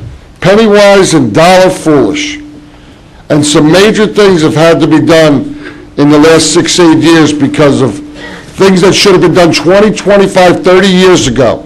And I've said it numerous times up here. The previous 2 administrations ago put the sewers in at South Route 9. It might have ended up being a mess, but it wasn't their fault. Okay, and I do believe what they did was the right thing to do for this township. That we don't have sewers on Route 9 over in the northern part of Route 9 is... I can't even believe that. I've listened to some big misstatements already said that I'm just letting go. By the way, I was at Middletown, the mayor's office, a couple weeks ago. It's right on Route 35 in Middletown, so you know. So I don't want to hear that nobody else's municipal complexes or any of their buildings are on major highways. It's not a true statement. Do you know the age of Middletown? Mrs. Smith, I'm speaking right now. So, there's been a lot of major decisions made, there's been a lot of cost cutting done in the last 6 years, okay? We're strongly contemplating going forwards. And, tell me why, other than your opinion, or you want to stay there. I perfectly understand. I have a soft spot in my heart for this building. Okay, I really do. Well, you know what, Mr. Smith, it's fine what you believe and what you don't believe, okay? But, I never once said I wanted to rip down this building. Yet somebody up here already had said tonight, 1.1 million to rip down this building. Never once have I said, I'd like to see this building ripped down. Well, my biggest fear is that... 1 minute, Mr. Smith, I just wanted to say, I don't want to be criticized for saying the budget was a little smaller. It was approximately 41 million 4 years ago, and at that time, we were getting about $3 million in state aid. Now it's 44 million. Yes. My fear is that we're not going to have enough money to make we're going to buy the building, and we're not going to have enough money to make all the necessary repairs. Your fear is noted. And, you know, we have engineering estimates on repairs. They're done on formulas. But when your contractor comes in to give you the actual estimate, all of a sudden things change. Those figures change. There's too many variables. Once he gets into it, all of a sudden, oh, this is wrong. We got to do this. How many times do you run into cost overruns? The government is notorious for cost overruns. I have a lot of faith in our manager, our professionals, George Gravatt. A lot of faith in them. I truly do. I sure hope all the taxpayers have the same faith. I think they should. Because, you know, I still contend that this town hall building belongs to all of the residents, all of the taxpayers of Howell Township. And I firmly believe that they have a right to vote on where their new building will be. That's done through a referendum. Thank you. And that, I can't remove that thought from my mind. The other thing is, we're going to be selling off a rateable. Maybe it's not the greatest one in the world, but we're always talking about we need more ratables. We only have certain areas. Route 9 is our best area for ratables. We're going to sell this ratable off. Oh, that's right, we're going to move them into the ARE zones now, aren't we? We're going to do what? Yeah. Ratables into the ARE zone. You don't think solar farms are a commercial enterprise? But it's Okay, not well, hold on. Solar farms is another discussion for another day. Okay, but it still relates to the rateable issue. Okay. For the record, the global building right now, the town will be losing, if the building's purchased, $22,000. The school district will be losing money also. Now, if some of the building is rented out, please, ma'am, please, okay? If some of the building is rented out, taxes have to be paid partially after a certain percentage. Is that correct, Mr. Filiaccio? Yeah, I think it's, It's after a certain percentage. yes, that's correct. We would get that figure from the bond council, but you are correct. Yes. And I can't recall the amount, the figure of what percentage that has to be rented out before taxes kick in. But just so you know, that approximately 10,000 square feet would need to be rented out using a conservative figure of $15 a square foot. We would only have to rent out approximately 10,000 square feet of the 45,000 to recoup all of the tax revenue lost, not just the municipal purpose. And if for some reason we were able to lease out the entire building, then we would generate 4 times the amount of tax revenue lost. Well, I hope we have better luck leasing it out than the current or past owners. Well, as I said, we would need to rent out 10,000 square feet, which is a quarter of the available space. Anything else, Mr. Smith? Keep it down out there, please.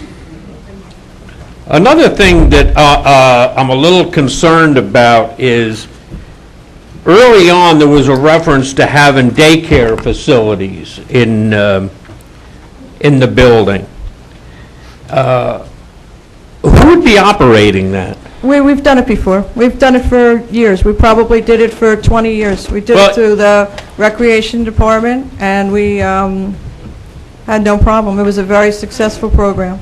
I do have a problem with that, inasmuch as all of a sudden we're running into these concerns with government competing with private enterprise. The Coast Guard and the Coast Guard Auxiliary ran into it years ago with towing. These towing organizations, on-water towing organizations popped up, and the federal government declared, I should say, that the Coast Guard or the Auxiliary could no longer tow. I will call the Coast Guard in the morning for you, Mr. Smith.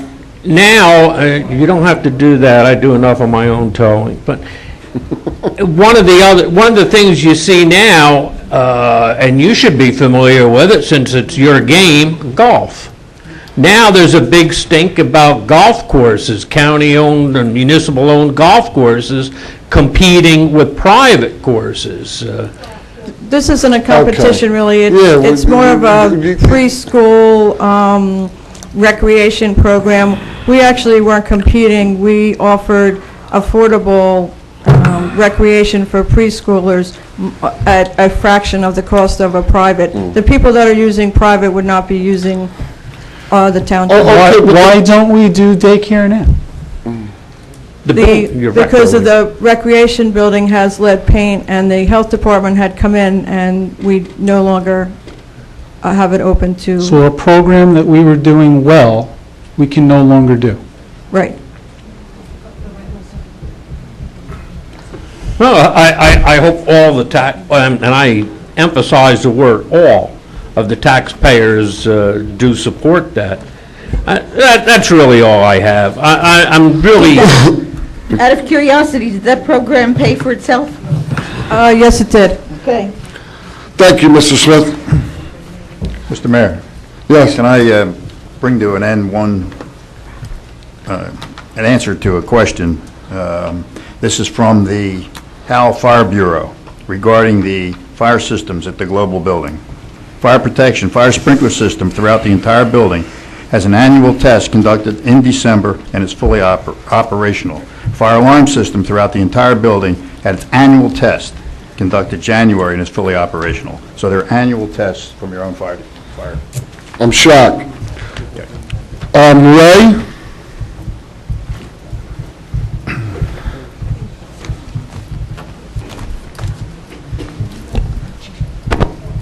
Good evening, sir. How are you? Please state your name and address for the record. Ray Boff, 42. Hold on, you have to do it into the mic, please, sir. Ray Boff, 42 Old Tavern Road. Nice to see you. How you doing? Very good, very good. I'm just wondering, Judge, you know, I've had an opportunity to look at this site, and it is in pretty bad shape. Do you feel like being able to maintain this place, it looks like it's in, if it's any indication what it looks like outside as the internal parts, I'm like, I think you're going to go way over your, all this has been figured out, like. It's all, it really has all been looked at, but go ahead, Lou. To be specific, the building suffers from neglect. The present owner has done minimal maintenance on the outside of the building, and it's pretty evident when you walk around that the paving needs to be repaired, and there are various issues that need to be addressed. And that those issues have been stated in our report relative to site issues. It just, and the other question I have is why this can't be, this specific thing, only because it seems to be a very big issue with everybody I know in town. Why this can't be voted on, or why this can't be a publicly voted on. Yeah, that's up to the whole governing body, okay? Okay. We were elected. Elections cost money, and we were chosen to make decisions. And not just, please keep it down. Okay, not always the easy ones. I mean, I was down in Washington, D.C. this week, and my oldest daughter graduated George Washington College. And Mayor Bloomberg spoke, and he spoke in depth about, you know, having to make the tough decision that isn't always popular, that people don't always fully understand, that they don't appreciate at that moment. But elected officials are elected, and they say, I'm willing to make that tough decision. Where the decisions fall, they're not always easy. Okay, and they're not always 100% one way and 0% another way. Sometimes they're decisions. For me, okay, I've weighed this decision, and we've spoken about it many times. Many times. I've seen you go back. Okay? A few times. Yeah, many times we've weighed this decision. And for the record, I had never met this gentleman who owns the building or his son till they called the manager's office approximately 3 years ago and said they would like to sit down. Okay? And they had something they would like to speak with us about. and he offered to sell us the building at that time for $16.25 million. Is that correct, Ms. Schlegel? As far as I know, sir, yes. Okay. Never knew the man or his son, have never seen the man or his son in my life outside of upstairs in Town Hall or when we went to the building a few times to look at it with other people. So, Why are we the beneficiary of his largesse, his wanting to do us his favor? I mean, is there no... What? He's not doing us a favor. He's not doing us a favor. Trying to sell us the building. You know, it's like anybody else who loses 2 anchor tenants. When you lose 2 anchor tenants, like Allstate and Countrywide, that are paying you $300,000 to $500,000 a year in rent, when you have anchor tenants like that in the building, it's a great thing when you have them. It's like when a strip mall with the supermarket loses that supermarket, okay? The supermarket brought a lot of other people to those small stores, as well as a lot of rent dollars to that strip mall, okay?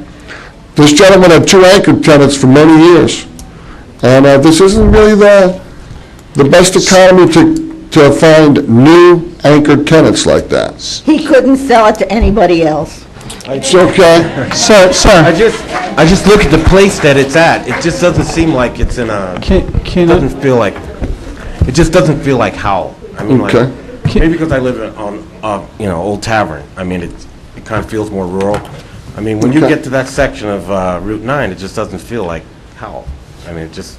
I don't think the people down in that part of Howell would appreciate that, okay? More on the highway. it doesn't represent your version of town. Yeah, I guess Yeah, that's... That's fair, okay. and a lot of other people's A version. little bit. It might be. It might Yeah. be biased. Can I ask a question now? I've never met you before. I don't think I've ever spoken to you. You've brought up the issue of why we don't put it out to referendum. Yes. What is the question you would like us to ask on referendum? I'm asking this gentleman right here.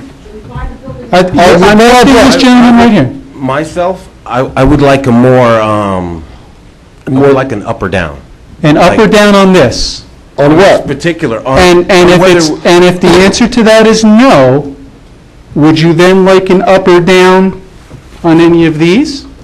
I see how that would be cumbersome after a while. It's very cumbersome, okay? I just- The reason, and I don't mean to put you on the spot, but this is the question that I've probably gotten more often than not.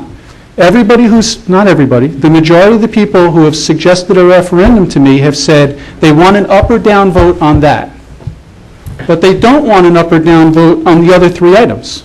They don't want a vote on 12.5 versus 14 versus 6.9. Nobody wants that. They want an up or down vote on that.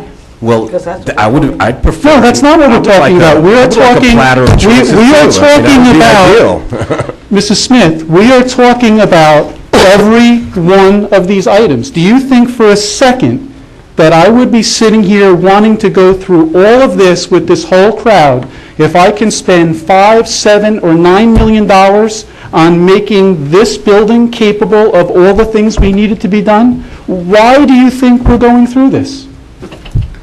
This isn't folly. We're not trying to go out and buy a building that looks like it's 20 years old. And that's how I believe we're getting... All right, hold on. Well, he asked me a question, I'm answering it. Go ahead. If you don't want me to answer it, I won't. We'll talk to it offline. No, talk to it now. That's what we're here for. In my opinion, this part of it, we are lost in this or this or this, and is this less money, but the fact remains, we should be scrutinizing that building and finding out if it's a good investment. I thought that's what we paid them for. We have to make that final decision. Based not on- Make it a theirs. visual, though. But I'm not an architect, I'm not an engineer, they are. But I've got a hell of a lot of common sense. And So you're willing to base the difference of $12.5 million versus... because you're looking at somebody else's figures, because you're looking at figures that I don't believe in, and not any of them. But what are your figures? Oh, God, that's not fair. You know what? When we hire professionals, we do it as a governing body. I mean, you can't sit here and because the figures they come back with, the analysis they come back with, don't meet your answer. Say, I don't believe them all like they're untrue. You just said I don't believe them. No, I don't believe them. I don't believe they have. Okay, you did say I don't Did they believe. go out to bids? Did they go out to bids? Come on. Did who go out to bid? For the figures. It's an estimate. It has nothing to do with them personally or their job that they did. I'm talking about actual facts. Is this what it's going to cost us? Is this everything that's wrong with it? We've had numerous reports that were done before Mr. Neville for the very same options that came to the very same dollar amounts. He's not Isn't it he's not the interesting? first gentleman that, yeah, it is interesting. We've had numerous professionals come up and look at every option for the replacement of Town Hall or the refurbishment of Town Hall. At least 3 that I know of. Every one of them has come up with the same options and essentially the same dollar amounts. Mr. Neville, are you qualified? Do you have qualifications of what you do for a living? I'm not a tax. Hold on, no, but I want to know. Do you have qualifications of what you do for a living? Would you like my history? Mr. Neville. You know, would you give me a little bit of brief history here? Okay. Since, I'm going to give away my age here, but since 1969, I've been designing, performing construction documentation, budgeting, bidding, construction administration for public buildings in New Jersey, many of which are school buildings, which are very complex compared to a municipal building. In all those years, all of the budgets that we have set have been below the state average, and in every single project, the project came in below the budget. So I think that the numbers that we gave to the council regarding each one of these options is a very accurate number that you can use for budgeting. Obviously, when the drawings are done and the specifications are done and it's put out to bid and you have competitive bidding with qualified prevailing wage contractors, the numbers are going to come in below these budget numbers. How much below? Depends on the economy, depends on what's happening at the time, depends on oil prices, depends on a lot of things. But we've never failed since 1969 to bring a project in under budget and on schedule. That's my history. You can do this by looking at the items? You don't have to run these systems like to their max or No. close to their max to That's find correct. out what they can take? That's correct. Karen? Sounds good. Thank you very much. Thank you. Linda Fox.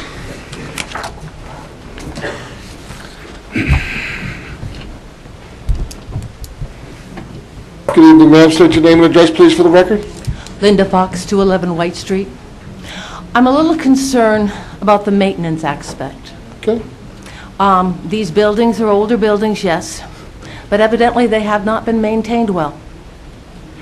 You're looking to move into another building. Again, it has not been maintained well either. There will be a lot of maintenance.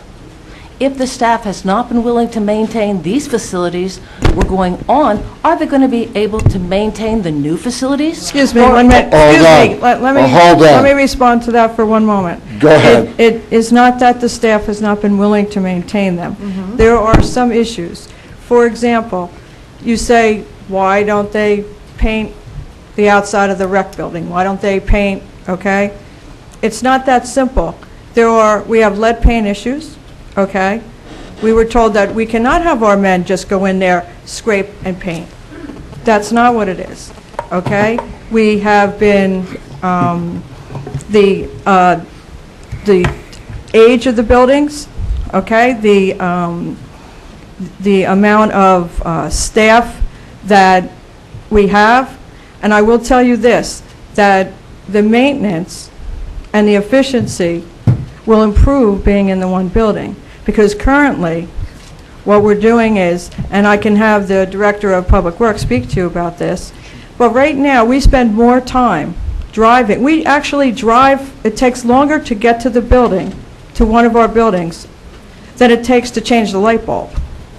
We spend, if you evaluate what's, how the maintenance is going on, the amount of time spent driving throughout town to do some of those would be less. So you're saying there's not very good efficiency Right now, right now? you're correct.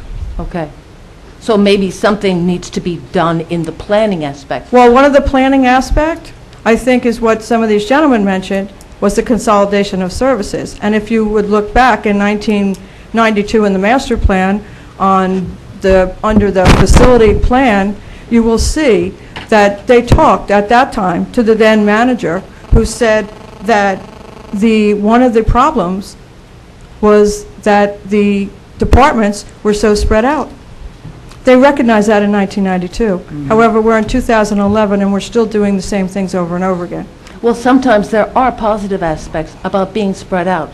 If something destructive would come along, you might not have the destruction to all the facilities. But if destruction did come to one facility, it would be a wipeout. Well, I would certainly hope that we're not going to have that type of destruction, Well, and I certainly right. hope that Saturday is not the end of the world, as predicted by some, but, If it is, we won't have to worry about it anymore. right. But- Yeah, let's pass this and I- tonight then. And you are correct. No, you are correct. It won't in- make any difference. In what, you are correct in what you're saying, that you're right, if there's destruction. We can't live right. that way, though. I don't even know how to answer that, but you're correct. Thank you. Thank you. My taxes have been going up probably about 12 times in the last 20 years. We are taking a big hit. I heard tonight that the commercial facilities are trying to get less taxes. They are? Which means, where are we going to get the money? Oh, probably residents again. We do not have many things that we get from the township compared to other districts, compared to how much that we are paying. We also did not have to raise our taxes over the 2% cap like our neighboring towns of Jackson and Brick. That they went to well, I'm sorry, Jackson did not go because they went to referendum and lost, but Brick had asked to go above the 2% cap, and that did get passed. So And they're- they do get garbage picked Yeah. up, and a few other things. From too. where, right, because their budget went over cap. Yeah, but they've We always could, gotten we it, could too. provide that if we raised our budget. Yes. When we had a referendum you had said for acquisitions of properties. When we had a referendum, It was for the bond. Remember the bonding, and people had felt that it was to buy the Pinnacle. did we have a and the referendum back Harms. then? I do not believe we had a referendum back then, ma'am. It was for the bond. No, it was not. No, there was no There was referendum. no referendum, the governing body voted on it at the I time. thought we voted something for the bonding. Are you thinking of the open Space tax. space? That's what I thought, Tax. Yeah, yeah. it's different. That would It go wasn't for this. that, but it wasn't for specifically for Yeah. the bonding. Uh-huh. Okay. It was just, but it did support that bonding. Yes. Okay, and that money, is that the money that they're talking about that's put aside for this, to buy this property? Mr. Filiatro? No?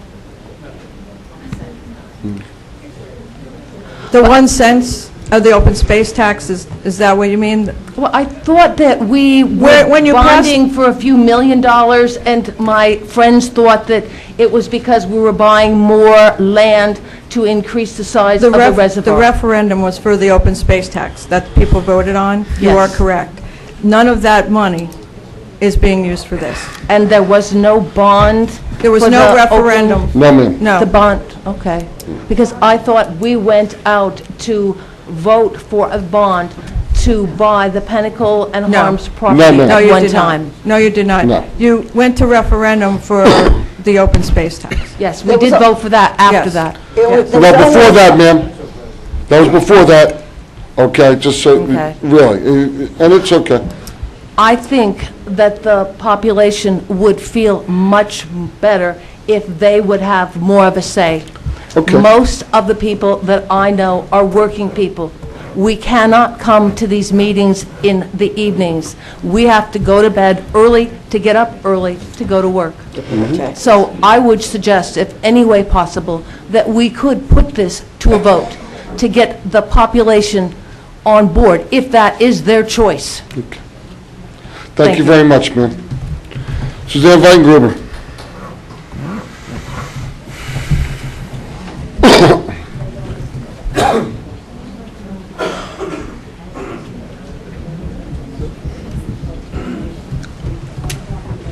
Good evening.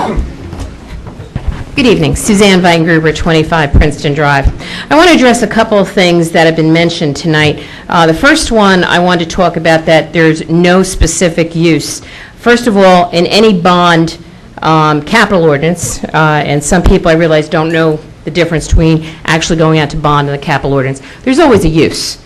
And that use also has to equate to the statutory useful life. There was a specific use, the acquisition, I won't recite all the blocks and lots, in the ordinance, the original ordinance 0432. Those blocks and lots were again recited in 0509 and 0621. They are all capital ordinances, bond ordinances. It also recited that it was 40-year money. Now, when the town went out to bond, they did only go out to bond for 20 years. I was very interested to hear that discussions were initiated in 2008, and suddenly at the end of 2008, 12/16/2008, that the ordinance were declared finished, and the balance, which we bond for, was canceled to capital surplus. Unless that's... 3.6 was never borrowed. 3.6 was never borrowed. What portion of these ordinances, because the total was about 22 million, I believe, because there was excess money in there. I know we had this discussion back in the finance review days about the amount of money that was sitting in the capital ordinance that was borrowed when the town thought they were going to get both sites. What portion of that was canceled to capital surplus? I don't know the exact number. I really don't. Maybe you need to address the mayor, not decide. Yeah, Could you ask what portion was of that bond was canceled? Mr. Faraci, you know that exact number off the top of your head or no? Yes, sir, I have the ordinance, the resolution. It's $5,615,505.38. Was that 5 million all as a result of this ordinance, or was the cancellation as a result of other ordinances too?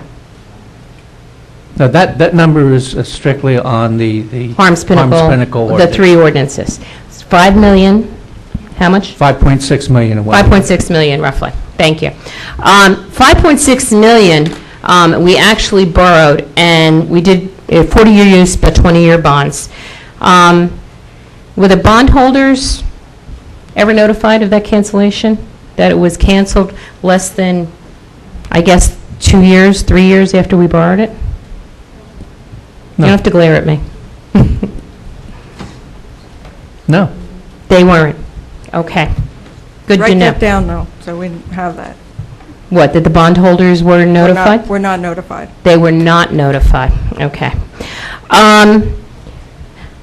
Since they were not notified, one other thing I want to address in terms of these 3 ordinances.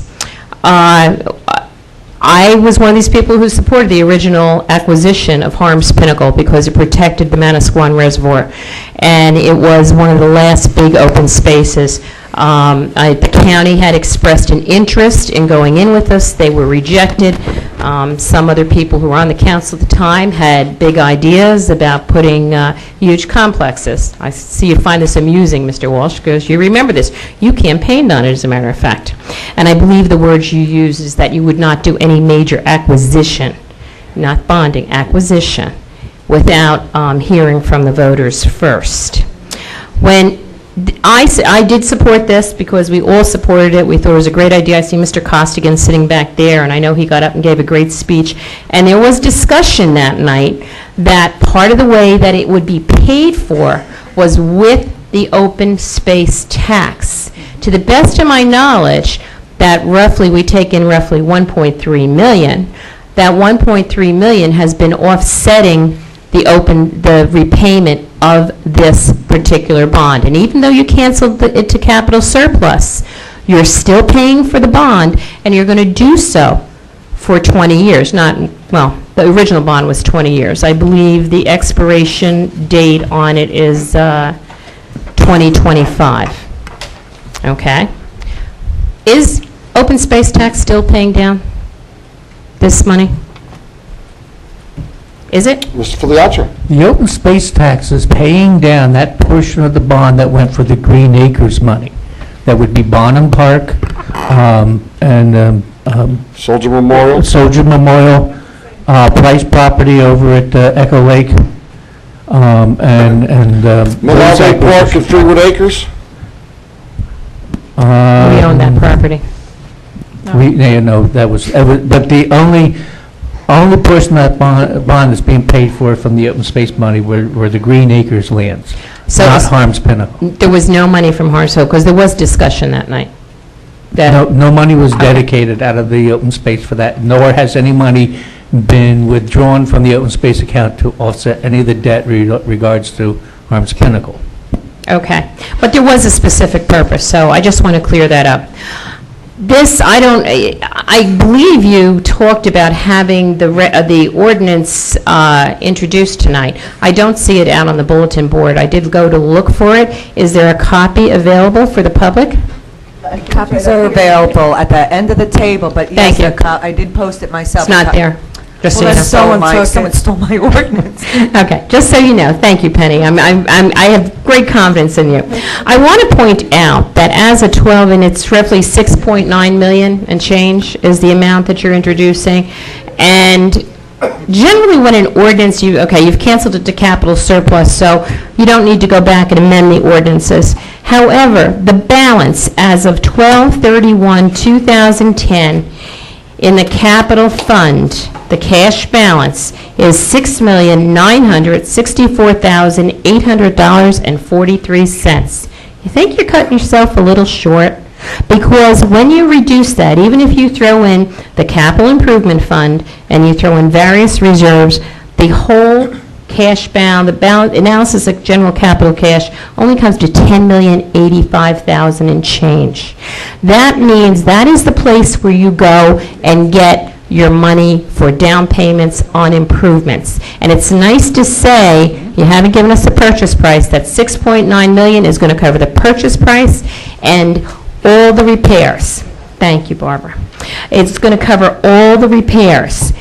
The day I was in the building, the elevators smelled of gasoline. I believe that was the day they were testing the new ventilation in the underground garage, which, to my knowledge, never received a CO on that part of the building. Never. Okay? And of course, we don't have CCOs anymore, so there is a report online from your own code officials that talk about some of the problems. And I really don't want to talk about the first two studies, because the first two studies were manipulative at best. The very first study was done by the maintenance company that was under contract to the owner of the building. Okay? And everybody, I guess, thought we wouldn't find that out. So, Yes, that was a hold great on. building. Why would you say Yeah. manipulative by who? We kept it secret, Mayor. Okay, manipulative by who? They weren't based in And that was fact. facetious, by the way. And it's not facetious. The report was done by the Yeah, but that's not... maintenance. The man said he was the company that had a contract, and they were asked to do a report on the building. By who? Spit I it think out. by the governing body. Excuse me, spit it out. Why don't you spit, Mrs. Schlegel? Spit it out. Stop. You know, Mrs. Schlegel, Hold on. We manipulated the... it was Stop it. manipulative. Stop it now. Lack of professionalism. Everybody, Lack of Let's professionalism. address them. stop it now. Okay? It was done by the maintenance company that was under contract to the owner. The man who gave the report admitted that he had a contract with the owner. Do you think somebody who has a contract with the owner of the building is going to come in and say, oh, it's glowing, it's wonderful, it's everything else? And the public had to find that out themselves. When he gave that report, he didn't identify that. He had to be confronted.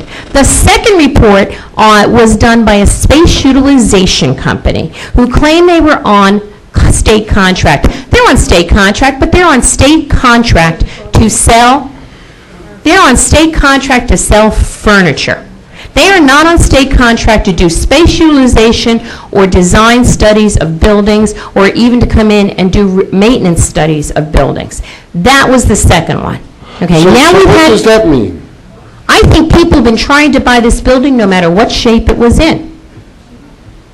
And quite frankly, been wanting to buy this building. I'm looking here, if you all look very carefully at the first step on the second rise, you will see, and I have a picture of it home, and to this day, it's still there, the steps are being held up, bricks have been wedged underneath. They're going to be replaced. They are going to be replaced. And how much is that going to cost? 30,000? It's in the report. And Wait, did Mr. you look at the Nacastro, report? yes, I did. How much Mr. is- Nacastro, I also looked at, these things can be fixed in year 1 to 5. I think the steps were immediate. And the 6.9 million doesn't necessarily include everything to 1.5. The steps were immediate. That would be good, because otherwise you might have some ADA issues, and you better look at the ramp in the back, too, because the handicap ramp You is knew back. this, Ms. Gruber. You knew It's this. very important that we Comment, put and I facts. want to make sure you know you only have 6.9 million in your capital fund. What's your game plan if suddenly you need a repair somewhere on one of your parks? Or you need a repair on a building, or a repair on a road? What's your game plan? Are you going to bond for the down payment? Because this is what you're leaving yourself with. I want to address one more thing on the no new money. There is a difference, okay? And I've seen people do this in various places, not necessarily here. But you have $10 million in authorizations that have not been funded. Okay. That, what some people might not call, they might call it, oh, it's not new money, because it's something that has been introduced and approved as a capital ordinance. But quite frankly, you would have to go out and borrow for that money. You don't have that $10 million. They are improvement authorizations that have not been funded. You look at me confused. Mr. Gatto. I don't understand what the $10 million has to do with the 6.9. If you're going to use all point 6.9, you can really say it's no new money. But those authorizations, I'm saying if I'm you not go out using any new money and borrow for this money. project. Well, I just want to make sure your definition of no new money does not include those improvement authorizations. No, it doesn't. I didn't say that. You Okay. said that. No, I wanted to make sure. That's what I asked. I am making it very Because- sure. okay. I'm not going to respond to what I would do under something that you say. I never said that. I never said Some that. people, and I want to make sure your definition of no new money does not include those improvement authorizations that are not Did I ever borrowed for. say that? You said no new money. For I'm this asking, project? Ms. Feitenberg. Mr. Gatto, can you just Hold on, confirm 1 to me- second. Mr. Filiacci, what would you like to add to this? On advice of bond counsel, that $9 million of unfunded appropriations are short-term equipment, road paving, that the 6.9 million, or the 5.6 that is Harns Pinnacle should not be used for because of Right, it can't be the used. light, can't be Right. used for I that. understand that. Oh, hold on. So, if you're referring it could be, it can't be. You okay. you know that you can take a shorter use and use it for a longer use. And I just want to make sure that that is the case, that we're not going to actually go out and borrow that $10 million. That what? You can take a short use and use it for a longer use? Yes, you can take a longer use and You use it can't for a take short longer- use. But. I know, I taught you this. I know, but then Mr. Filiacci just said to you that under advice of bond counsel was not to shift any money. This was a long use, and most of that $9 million Okay. is a short use, so you can't use it for that. Actually, Mr. Filiatro, you can go from shorter to longer use. You can't go from longer to shorter use. Well, that's what you're talking about. The Harms, or the Pinnacle money You is can, long. you can't go from longer to shorter. Right, the You can go from Pinnacle money is 40-year money. Right. None of this 9.9 million is 40-year money. What they But, mean, however, it could be amended to go for a longer use. Okay. You do realize that. what you can't I know do, you do. folks, just so you understand, you can't take a truck. Thank you. And Mr. McFadden, who knows me so well for a very long time, is shaking his head All with right. affirmation, and thank you, Scott. I appreciate that. I just want to point out one other Are thing. you sure that's what he was thinking? Yes, I know it's right, because I know Mr. McFadden. We served on the League of Municipalities Finance Committee for many, many years, the Finance Committee, subcommittee of the League of Municipalities Legislative Committee. I just want to point out that having walked through that building, there's a lot that needs to be done. I don't know that the 6.9 million is going to cover immediate needs, and the report is troubling to me because it does acknowledge that there are other needs, and you're going to have to go out and borrow. And meanwhile, you've practically depleted your whole capital fund. I don't know if that's a wise thing in this economy. We've had continuing decline in ratables. You're going to have, just today, one of the, premier experts on finance was on the Today Show and predicted that 2012 is going to be an even worse year because of real estate, particularly commercial real estate, and that this downturn is going to continue for at least another 8 to 10 years. And I don't know this is the time to go out and buy a new house or expand a new house. Thank you. Mr. Coffey. Excuse me? Hold on. He left? All right, this time we're going to take a break. I'm going to put the list back up here, so anybody else that would like to sign up to speak can add their name to the list while we're taking a break, okay? Okay. I'd like to reconvene the meeting. Everybody, for the benefit of all that are here, we're going to go for a half hour more, then we're going to introduce the ordinance. And then after we introduce the ordinance, I will open it back up to the public, if anybody would like to speak after that. So we're going to go for a half hour more. So I don't want to hear that you weren't allowed to speak all night, okay? I will stay here till the last person wants to go home. First person, Connie Schmidt. Please close that door. I hear somebody badmouthing me. It's okay. It's a woman. I'm used to my wife screaming at me. Hello, Connie Schmidt-Kerman, 459 Adelphia Road. My remarks will be brief. I just have a few opinions. No problem. First of all, in the current economy, I'm very uncomfortable that you're even considering this. I have several friends whose husbands are out of work. They're struggling to pay $2,000 a month in COBRA payments, and just a couple $100 our taxes have gone up this year is a struggle. It's a hardship. And I know there's a lot of people in this situation. So I really don't think this is the time. The building is irrelevant. I don't think this is the time. Secondly, the daycare, running of a daycare, I don't own a daycare for the record. I do own a business in Howell. It has been a tough couple years. I have a problem with the town competing with daycare, and I understand Mrs. Schlegel had said that you did it for a lot cheaper.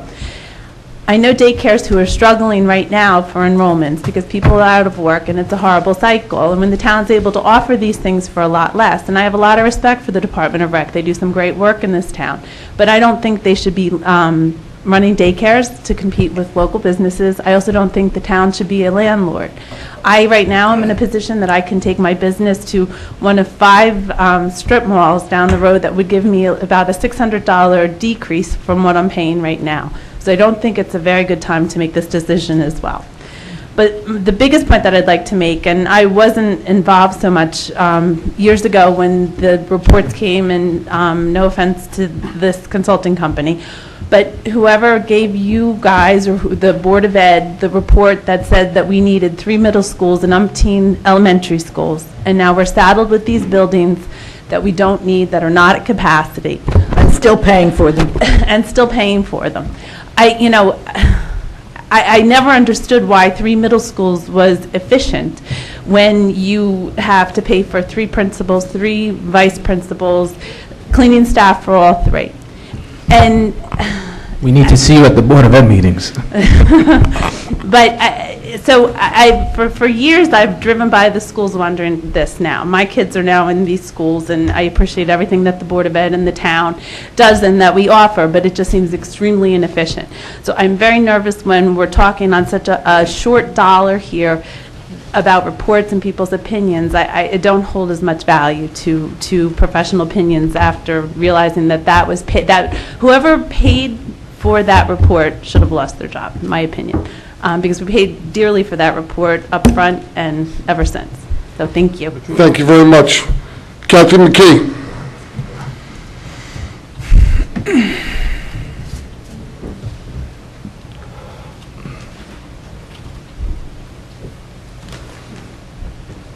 Kathy McKee, 35 Merrick Road, Farmingdale Post Office. I just have a couple of quick things. I'm not going to go over things that other people said and keep everybody up all night.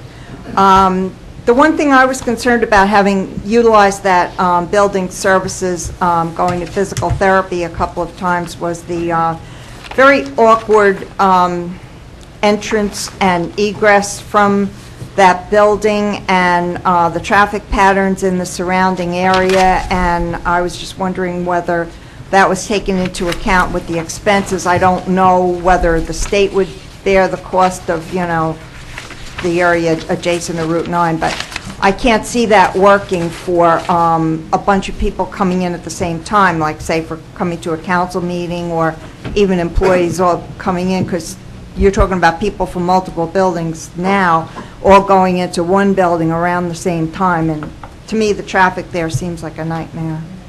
Okay. Thank you, Ken. Vinnie Lazar.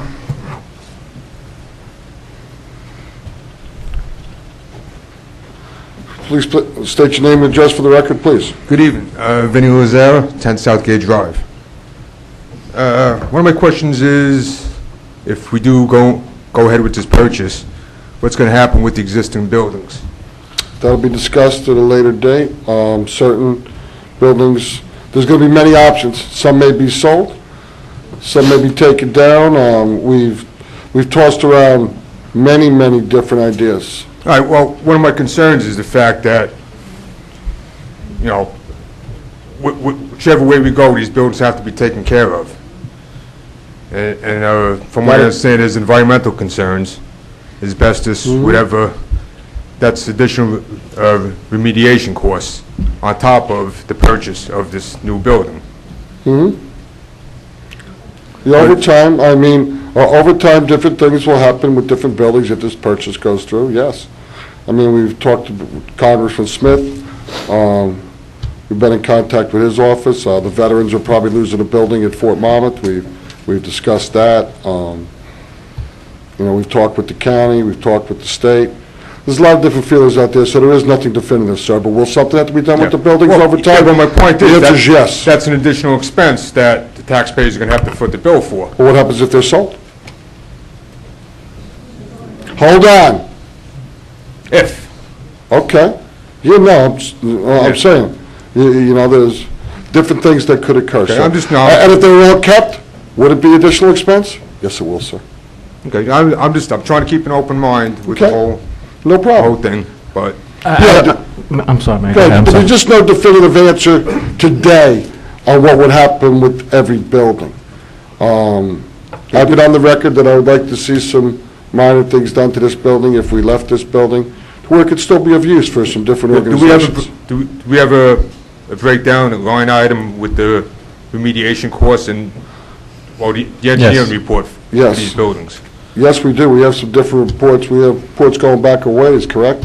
Do we have a firm do them last year Yeah, also? they should all be on our website. It's available to the public. They're all posted Yes, on the they're up on website. the website. Councilman DeCastro? I don't want to speak for the whole governing body, but I think one of the options that we could have is probably mothball these buildings, look to do a 5-year plan, get a committee together, and see what our options are. But we do have options. And Oh, no, I understand that, but my point is, they're still going to have to be maintained one way or the other. Sure, but this study's already been done of how you could secure these buildings and mothball them at minimal cost, you know, lowering the temperature, make sure pipes don't freeze. That's all been done. The manager has looked into that. But that could be a possible suggestion. Okay, and that cost is outside of the 6.9? The cost of mothballing? Yeah, well, whatever we go. Would be outside, whichever way. yes. Mhm. Okay, all right, that's my question. Thank you. You're welcome. Thank you, sir. Lee Frankhausen.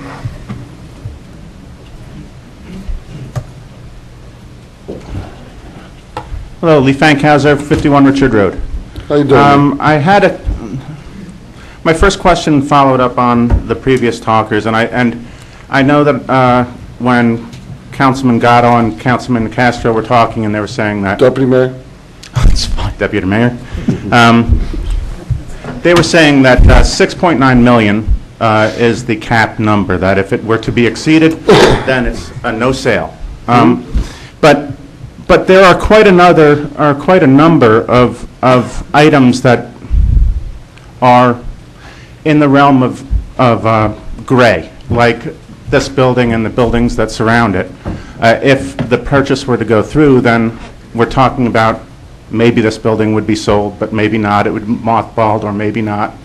But there are costs that are not going to be put into that 6.9 million. Okay, but... That's good. All right, that is correct, but also, what happens if 3 or 4 of the buildings were sold? Yeah. And it more than exceeded the cost of what was going to be done to any of these buildings? I understand, I mean, but it's like, if I were thinking about buying a new house and I bought a new house, with the understanding that maybe I could sell my house for a lot more than I think I could. I'm not going to do that. I'm not going to buy a house speculating that I could sell my house. You know, it seems like bad economics. Okay. Secondly, Councilman Smith had described the purchase of the Global Building as a gamble. And I believe that is a good assessment of what we're looking at. Not only that, the gamble that the building is in good shape and that the estimates that the engineers have put together are accurate, but also that the money that we're, excuse me, that we put aside from the Pinnacle situation and that we're using for the purchase here is not going to come back to us if Pinnacle came back. Mr. Mayor, you had said that that had been set aside temporarily and that it could come back. Pinnacle right now is stayed. Right. It is. And yes. if it does come back, then what we will comes not. back? Well, I can answer. Let me just Yeah, give but a it- little bit more information on Pinnacle, which I feel at this point that it'll be okay for me to do. As the mayor said. Be careful. I am. As the mayor said, there's a stake to the litigation. Both parties are working amicably for a resolution. At most, the township would be responsible for legal fees, but they would never be responsible to have to purchase the property. That's not part of the litigation. So it's not like we would be forced to pay whatever, $11 million, $12 million for the property. okay, so the So in the a worst liability, case the scenario. liability to the township, and I can't give you that figure. Right. Obviously. The only thing the township could be, The liability is not for the purchase price of the property. Okay, so we're absolved of that, and we're just looking at legal fees potentially as a worst-case scenario. That's correct. that is the worst-case scenario. Okay, very But good. other things have been discussed, okay? Other things are being worked on with special counsel, and we really can't elaborate much more than that. Would we be forced to come up with $12.3 million to purchase the Pinnacle building if they reinstated their lawsuit and we lost 3 months? No, the answer is no. Good. Okay? I just wanted to make sure that we weren't going to leave ourselves in a position where we could get stuck later on. No, And sir. I understand. I trust that you're not doing that. I just wanted to clarify. Just,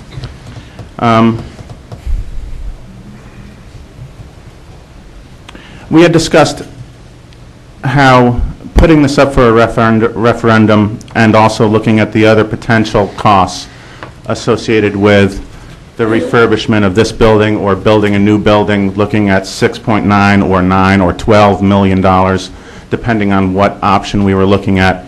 I wanted to just voice my opinion that I don't think that we need to look at these in absolute numbers.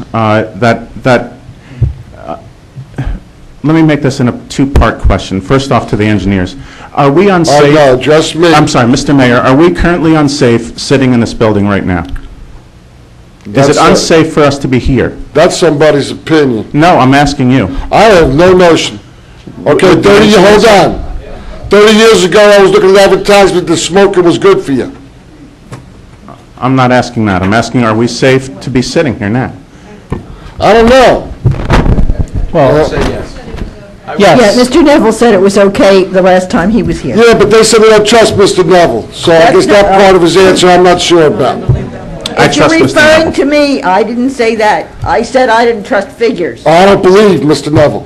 I don't believe that, but okay, For the record, I absolutely believe that everybody is safe being in this building. Thank you, Mr. Gatto. My opinion is that to renovate this building to code, do we have to go the whole enchilada? If we do one step, is it the whole step? If we're looking at staying in this building, is it 12 million or nothing? Or can we do something that would make this building safe enough? The building's safe enough. Let me speak. To stay for the short term with an eye on continuing that trend and making these a more habitable place to work over a period of time. It's a great question. Councilwoman. If I may, Lee. Go ahead, I think you're looking focused really on just this one building, and that's not the focus of this whole project. We have another building where the planning is. We have a recreation building. We have a fire bureau that's not, that our risk management has told us things. So it's, I know it's an emotional thing. It's not just this one building, There's issues that we're facing in other buildings.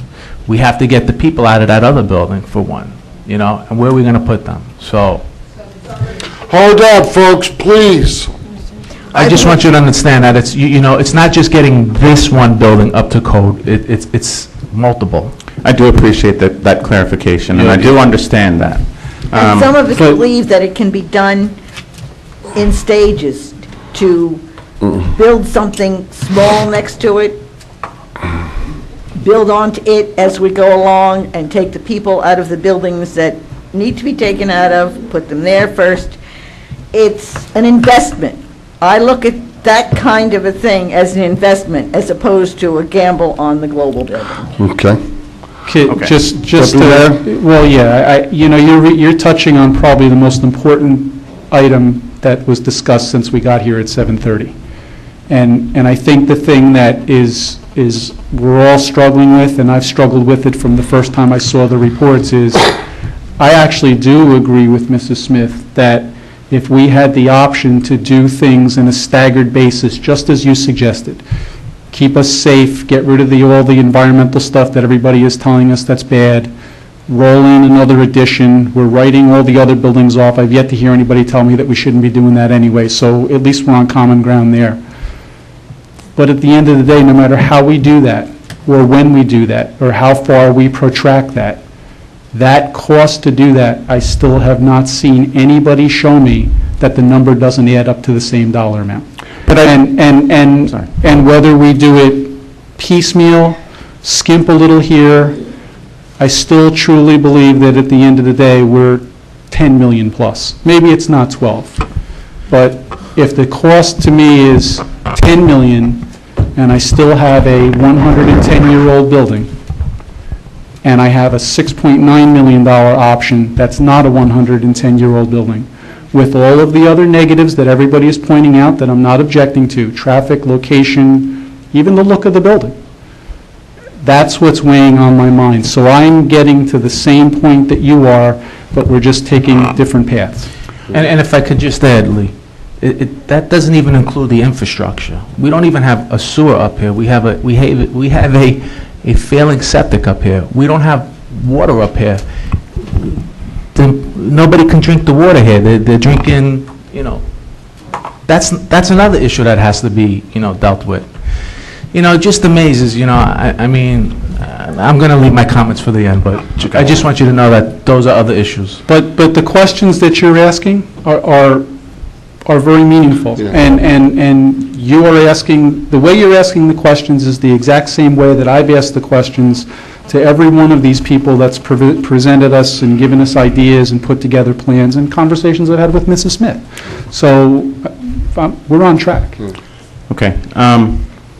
I still feel that there are, and I'll go back to it this last time, that if we do proceed with this plan of purchasing the global, that we cannot lose sight of what we'll have to do here. We've talked about the cost that it would take to renovate this place. But if you're going to sell it, you're going to have to do something to make it sellable.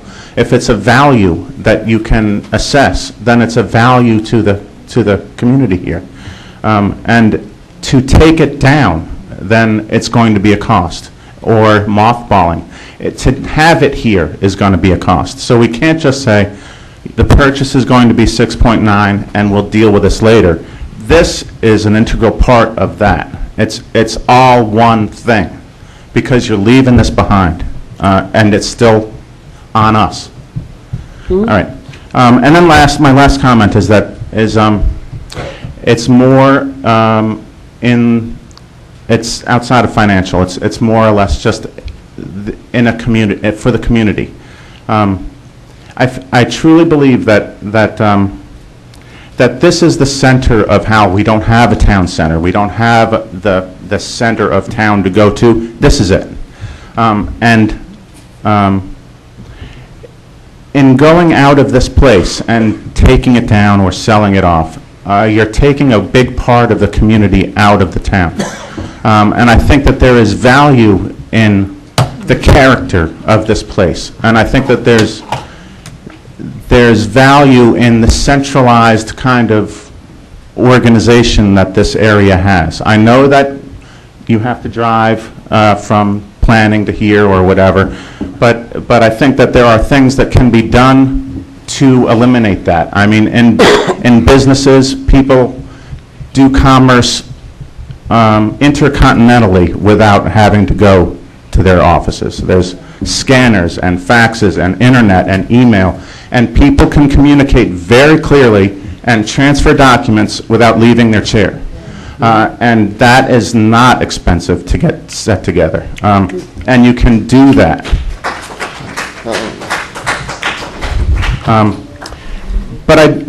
I just want to just leave that in that, that this is a center of town, that it's important historically, and it's important to the town people, and I think that although there's not a monetary value you can put on that, it's something that needs to be assessed. It is a value that you will lose forever when this place goes, and you'll never get it back. That's right. Thank you very much, Thank you very much. Carol Reed.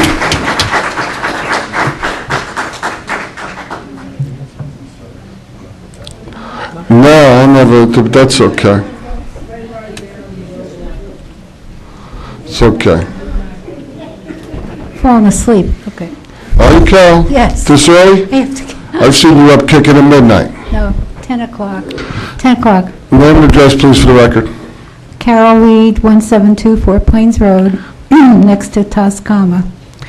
I had a legal question. I guess I can ask Ms. McKenna. You can ask me, and I'll see what I want to send it to her. As far as leasing the building, the global building, isn't it true that as a government agency, you can only lease to other government agencies? Not true.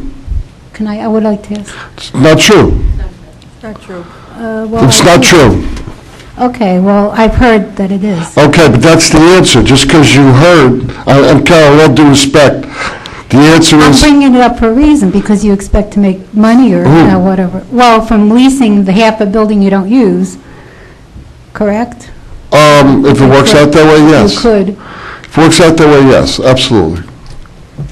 Okay, I don't know if the Township Council is aware, the last census in 2010, I work for the county, and we lost 1,300 people out of Howell from 2008 because of the recession, from that recession till 2010, 1,300.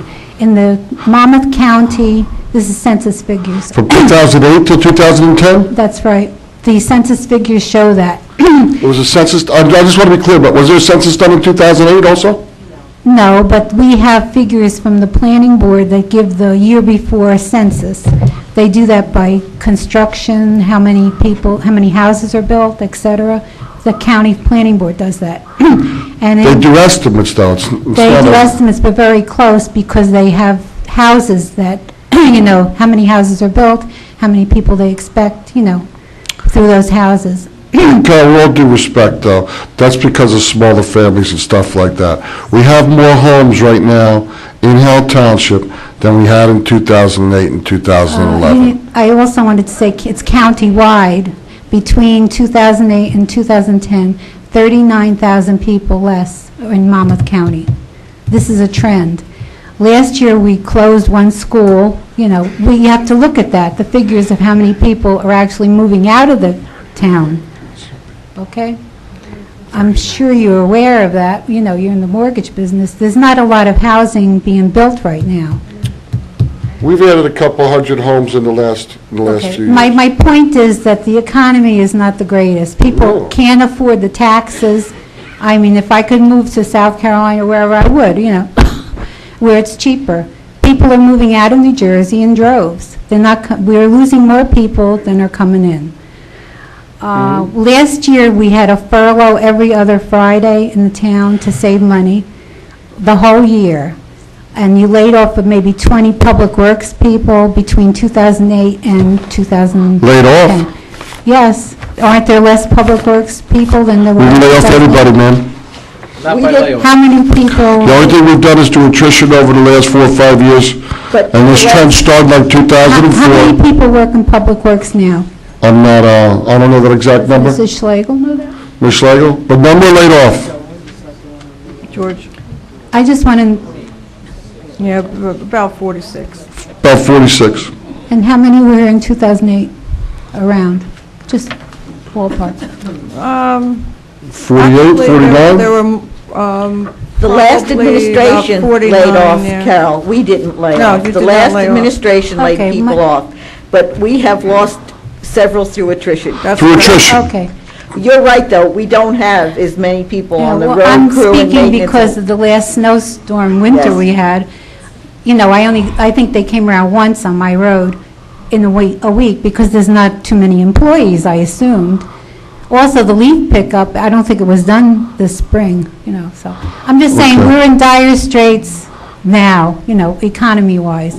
Let's be aware of that when we think about buying something else. I think, like this other man said about the historic area here, this building was built in 1914. It's not 100 years old. It's 98 years old. Okay, it was a pre-Ventorian. We got it probably for another, I don't know what we purchased it for. This is a historic area. You don't tear down history. You don't tear down, you know, your roots. And everybody comes to this place here. It's the center of town. The Global Building is not the center. We have to think about that. How the people in wheelchairs or somebody walking, they're not going to be able to get into this building, the Global Building. That's not true. Why not? That's not true. Come Well, on. Mrs. Smith said the sidewalks aren't good, Oh. the steps in the front. Okay. Mrs. Okay. Smith said. Or you said, I saw the Mr. Neville. building, where's the picture? Okay, Shows Mr. the front Neville, of is the the handicap building. accessible? Yes. Could somebody in a wheelchair get to the Accessible, but building? not compliable. It's not safe to walk. I was Okay. afraid to I walk worked- there. All right, whoa. Okay. I didn't hear that. My point is that there's a lot to be done with this building. Okay. The roof, the air conditioning, may possibly, that's hundreds of thousands of dollars outside of your 6.9, okay? I think we should think about that. This economy, like I said, is not good. And the other man said something about phasing and fixing this area. You don't have to do it all in the same year. I mean, if you're a homeowner, you don't fix your air conditioning, your heating, your drainage, and if you have a wet basement, you don't do it all at once. You do it in phases. Let's do it that way, as a homeowner would do. That's how you should treat this town. The taxpayers are going to have to foot the bill. We're all taxpayers, but we have paid a lot. We can't afford anymore. We're at the end of the rope. Thank you, Mrs. Reed. That's it. Town Companion.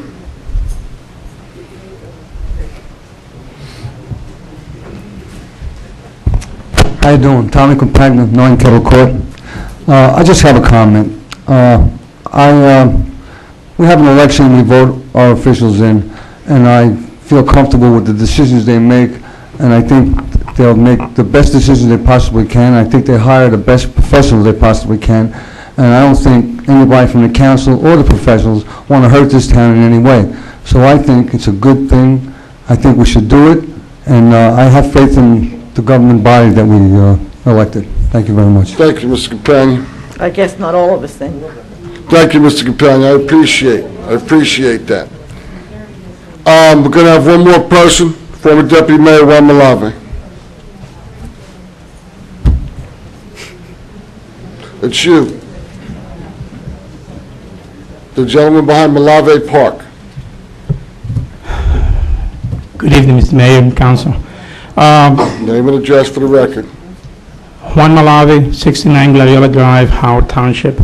I'm not going to repeat everything that's been said tonight. Obviously, everybody that showed up tonight, it's against this project. And those of us who do support this project, unfortunately, do stay home because we agree with you guys. We believe that, I believe, speaking for myself, that it's the right thing to do. This is something that, in all kindness, Mr. Mayor, you said it before, when I was in the council in 2004, we should have acted on this. So I take blame for that. But on the other hand, Mr. Mayor, I believe that we saved the township taxpayers a lot of money by not taking any action back then. Because back then we were looking to potentially buy these buildings somewhere around $14 million. So what's the price tag now? It's under $6 million or so. You're welcome to everybody out there because I feel I saved the township taxpayers a lot of money. Sometime inaction? Sometimes inaction, being inactive is a good thing. And by the way, I did not say boo when I was in disagreement with everybody's comments up here. I would appreciate if the people behind me would give me that same respect and don't make comments because obviously they disagree with my comments that I'm making here tonight. Thank you. The other thing I was going to say is that I agree with Mrs. Reed when she said that we can't afford it anymore. We cannot afford it anymore. We cannot afford to spend, in my estimation, $15 million plus to renovate this building, because by the time you add the sewer line and you add water here, and I believe the gas has just been added, I believe we have access to the gas lines now, and not to mention all the soft costs, I believe that everybody says that the estimated $6.9 million by the professionals, it's low, but nobody has said that the $12 million estimation by the professionals is low to renovate this building and add, with the extensions and so forth. So, using that same method, I think that the cost is going to be higher than the $12 million by the time you add all the extra costs. We, as elected, we have elected you guys to do and make these tough decisions. If it was easy decisions, anybody would sit up there, and I don't see too many people getting up there and putting themselves on the ballot to serve this community. I am grateful for what you guys put up with. Believe me, I appreciate it, and do the right thing. Do the right thing for the people. I just want to go on the record and saying I do support the pursuing of possibly purchasing this building. I think is the right thing. And by the way, I do not want to see this building torn down. I wish that, and I hope that you guys were, and that's another argument for another day, I know. And when it comes up to that, I will be here in support of maintaining this building open, and because it is a historic site, and I don't want to see it torn down. However, the building down the hall here, down the street, down the hill, and the building behind us, the rec building, I've been there, and those buildings, I think that unfortunately they're beyond being saved. But this building here, I would appreciate if you guys consider keeping it and maintaining it as best as we can for future generations to enjoy. That's all. Thank you for the opportunity, Mr. Mayor.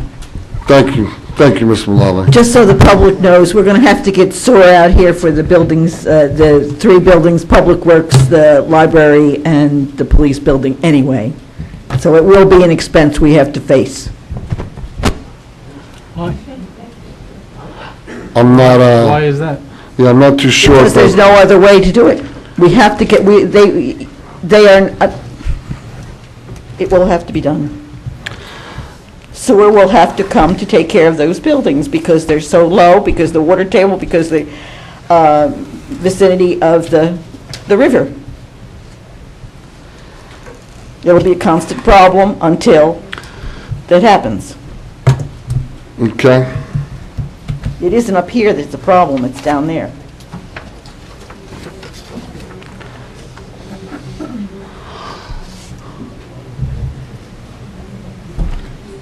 Councilman, Closing the... close the public portion of the meeting at this time. Governing body's now going to discuss what they'd like to do. Unless somebody wants to make a motion. Is it open to anyone? You recognize anyone? Feel free, Councilman. Let me just, I guess now's the appropriate time. You know, when I moved here, I sat in the audience with a lot of people, and I remember always thinking about, you know, how we did things here and how inefficient we were and how things were going up and we were getting less service. And somebody much smarter than me said, you know, I believe it was Einstein, but the definition of insanity is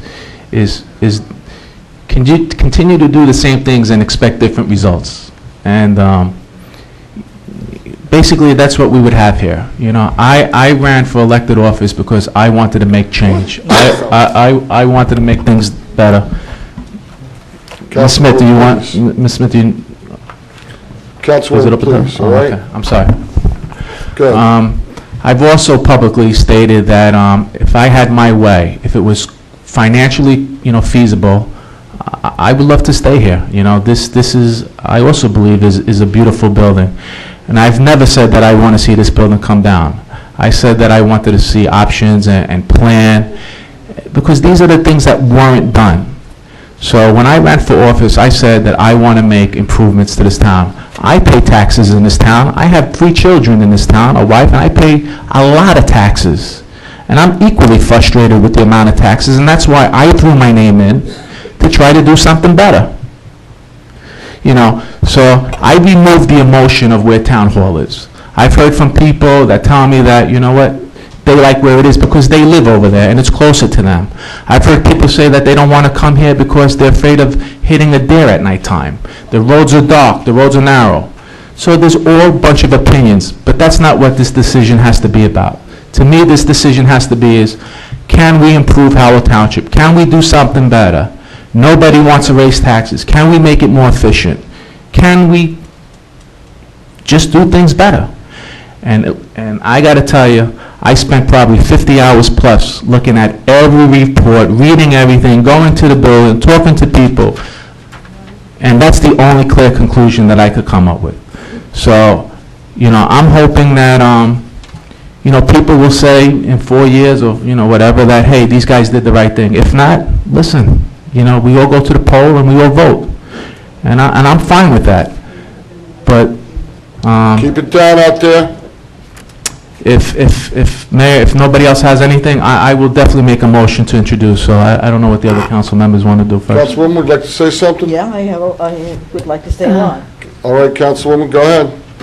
And everybody, be a little bit more respectful than she was when you were speaking, okay? I don't think, I think very highly of Robert Nicastro, and I don't think he meant to insult us. The things that shouldn't have been repeated, and he can correct me if I'm wrong, but in my opinion, I think the things that shouldn't have been repeated was neglecting township assets, the buildings, for political reasons to keep taxes down, and that was done many times in the past. That should not be repeated. I don't understand. Did I say? It's okay. No, I know what you, no. That's the kind of thing you were talking about, not our way of life, not what we do. No, that's not what I meant. The mistakes, you were talking about mistakes made by people not taking care of what we have, basically. That's the way I took it. If I'm wrong, correct me. Were the buildings taken care of? That's exactly what I said. Okay. So I was agreeing with you, but that... Go ahead. Go ahead. And if I insulted anybody out there, as Mrs. Smith said, that was not my intent. So please do not take it that way. I'm lost for words, so. Just let it go. But my own comments are, I've tried very hard because I'm an extremely emotional person. I am extremely sentimental. But being up here, you have to set that aside. And I had to set aside my feelings for this complex, for the history, for what it means to me personally and what I know it's meant to this community, and look objectively at making an investment, buying the building. But from what Mr. Gatto's comments earlier, that was a mistake. I have to put them all together. So putting them together is a little bit difficult for me. But at this point, because I worked so hard to separate them and be objective. But our first manager, Mark Corin, always told me in the years that I was on council earlier, in the 90s, that I was at my best when I was subjective as opposed to objective. So I'm going to be subjective. We should go out of our way, I believe very firmly, to invest in staying here. And if you look at dollars and cents, it might look like more dollars and cents now, but it doesn't have to be done at once. Compare what we have here. Do you think that building, the global building, look at its condition and look at these buildings, and these buildings have the added problem of being 100 years old. Can you imagine the neglect of that building? And as far as I'm concerned, shoddy workmanship. Look at the roof. The roof has to be redesigned, and there's a figure in here, and I hope the figure's right. Not only replaced, but redesigned. Otherwise, it's going to puddle immediately. In all fairness to everybody that did inspections, before they were allowed in to do inspections, there was a lot of really fast in their faces out there of people I know who told me they saw work being done. The only repair work done by the current owner was some patch-up jobs to make it look good, to disguise where the leaks were and the water dripping in the electrical panels and things like that that people had seen before. And it might, in its day, have been ADA accessible, but I'm telling you, I wouldn't try walking across those sidewalks until all of them were repaired. It's a jungle. I feel being subjective again, that we don't have enough staff. We didn't lay anybody off. We've tried to hire more people. Our manager can attest to that. And I would like to see even more, because we're a big township. We're approximately 52,000 people and 64 square miles. I think it's something like 480 linear miles to take care of road to take care of. We don't have enough people to do that now. How are we going to keep these buildings, and it all won't be under one roof? We still have the 3 new buildings. The public works has to be taken care of, the office is there, everything has to be maintained. There'll still be cars on the road going back and forth. It might seem to be a little more efficient. It might look nicer when we're done patching it all up to move in. But then are we going to be able, and the people that come after us, the councils that come after us, are we going to cut down again? Are we going to be able to keep it? Next winter, will we have the 3rd winter in a row where we don't have enough snow fences up because there weren't enough laborers to go around to take care of what needed to be taken care of and get the snow fences up? Will somebody be killed this time when they hit those spots? The last 2 years we were lucky. It just cost us money because the places in the open fields that kept blowing in had to be plowed out again. There was property damage, but to my knowledge, no real personal damage. But it might happen next year because there aren't enough public works people to get the snow fences up. These buildings aren't kept as well, even cleaned as well as they were 10 years ago, because we don't have enough people, because we can't afford to pay for it. We can't afford to heat and cool our own homes properly. Are we going to afford to heat and cool the empty space of the lobby on the global building? I think we are gambling on a lot more than anybody realizes. And it's nothing against the people who did the studies. They did clinical studies. They don't have to live with it. They don't have to pay for it. They don't have the feelings. I think that building will go downhill and doesn't have the integrity that these buildings have had to withstand the neglect that we've given them, because we are not going to be able to perform to maintain that big building. I think you're foolish too, and I think very highly of you guys up here. I think you're well-intended, and I know you believe it, but I, in my heart, in my mind, in my experience, in my observation, believe you're wrong, and I don't think we should be doing it.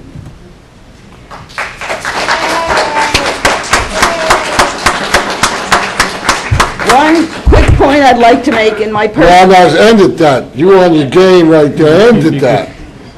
Two businesses that Don and I still deal with, for a short couple of years, leased space in the Global Building. And I thought, great, at least they're in Howell. We don't have to drive down to Neptune or wherever. I never got to visit them there. They didn't stay long enough. It's our life insurance people and investment people, because our retirement investment. And the reason both agency gave us was it's a hard place to get to. People didn't like to come there, and every time they had a problem with heating, cooling, a maintenance problem, the owner refused to repair it. So he was a lousy landlord. So that's all reflections on that building, and that goes to in my judgment of that building. Thank you. And I'll leave it at that. Thanks for speaking so highly of me, too. I appreciate that. Deputy Mayor. Just to be clear on a couple of things. Qualified one? Tonight, we're voting on an introduction of an ordinance, and in no way does that mean we are buying a building tonight, right? Correct. Okay.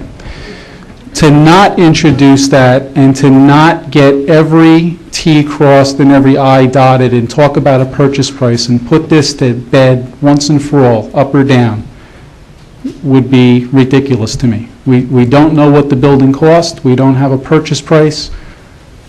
We have to do this. So for that standpoint alone, I'm in favor of the ordinance. But over and above that, a lot of people have opinions about who I am and what I do. I've heard some not so nice terms in the past couple of days, including some emails that were orchestrated to me today.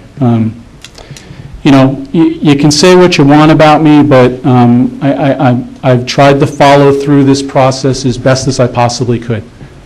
People didn't like the resolution at 1:30 in the morning, but we did it because I wanted you to know what I thought. And that's why I'm telling you what I think about where we are right now. But I've done the best I could to answer every email, every phone call. Many of you have spoken to me today. We kind of agreed to disagree on some things, but at least we discussed it. And through all of that, I have not yet seen anybody who has given me concrete proof that to go and spend the money to buy this building is not a true long and short-term cost savings. And I absolutely appreciate the comments that were made about the location, the aesthetics, the feel of where Town Hall is. And although those are absolutely valid points, they are emotional points. And when it comes to having to make my vote on this, although the emotional is important, it's the financial that's really important, because I don't know how I can look your kids in the face 4 years from now when I'm not here anymore and say, what did I do? And if I had an opportunity to do something, why didn't I act on it? And if I did nothing and future councils had to do the staggered building plans and still got to $12 or $14 million, because, again, no one has shown me that it's not $12 or $14 million.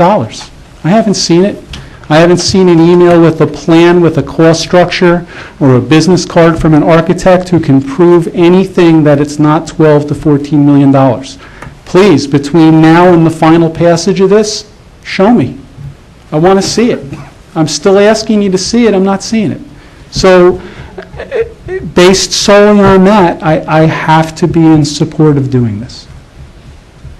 I wish we weren't to the point that we are. I'm not all wound up on the whole consolidation and effectiveness of government. I also don't agree respectfully with Mr. Smith that we shouldn't be organized because government in general is not organized. I don't understand what that means. But, you know, I think we need to do the best that we can with the tools that we have. And I think that the global building is a tool that's far better than what we have now. So I'm still open to people giving me information. We're not buying a building tonight. I'm guessing that would happen in a couple of weeks. So, you know, that's the best that I can do. I'm sorry if it's not good enough for some of you. Deputy Mayor, you done? Yeah. There's not a whole lot I have to say. I mean, I appreciate how respectful everybody was tonight, because even though now and then it got a little bit, I mean, Howell Township's come a long way from 6, 7, 8 years ago, some of the things I would see go on in some of these meetings. You know, it is appreciated. It really doesn't bother me that much when people don't have respect for one another. For me, it's pretty easy to turn the other cheek or to fight, either one. But, you know, I have a lot of other people, you know, tell me they don't like to see what's going on. Me personally, I had some people that called me and wanted to come tonight, and I said, nah, stay home. I mean, for people in the town I live in and care about so much, to worry about what will be said to them, to their children in school and stuff like that. And folks, it happens all the time here. But I think it's come a long way. I think we need to come even a little bit further. There was some very good information said tonight. There was no manipulation of reports, or if there was, the mayor knew nothing about it. Okay? We hired different professionals. Some of them I knew, some of them I didn't know. Lou I just met tonight, I hope he's qualified. He told everybody he was. You know, Aaron Neville, Wayne Neville, you know, I hope he's qualified. He told you his credentials. I've walked through the building with George Gavetto, I have the utmost respect for. Okay? Scott McFadden, you know, business administrator in Brick for a long time, and a, you know, very knowledgeable man in municipal government and its works. I heard so many good things again. And it was done in a pretty even tone. I have weighed things out for years about here, and I believe that Howell neglected the citizens of Howell going into the future years and years ago. And I've said it many times. Okay, and could we patch this? Maybe, maybe not.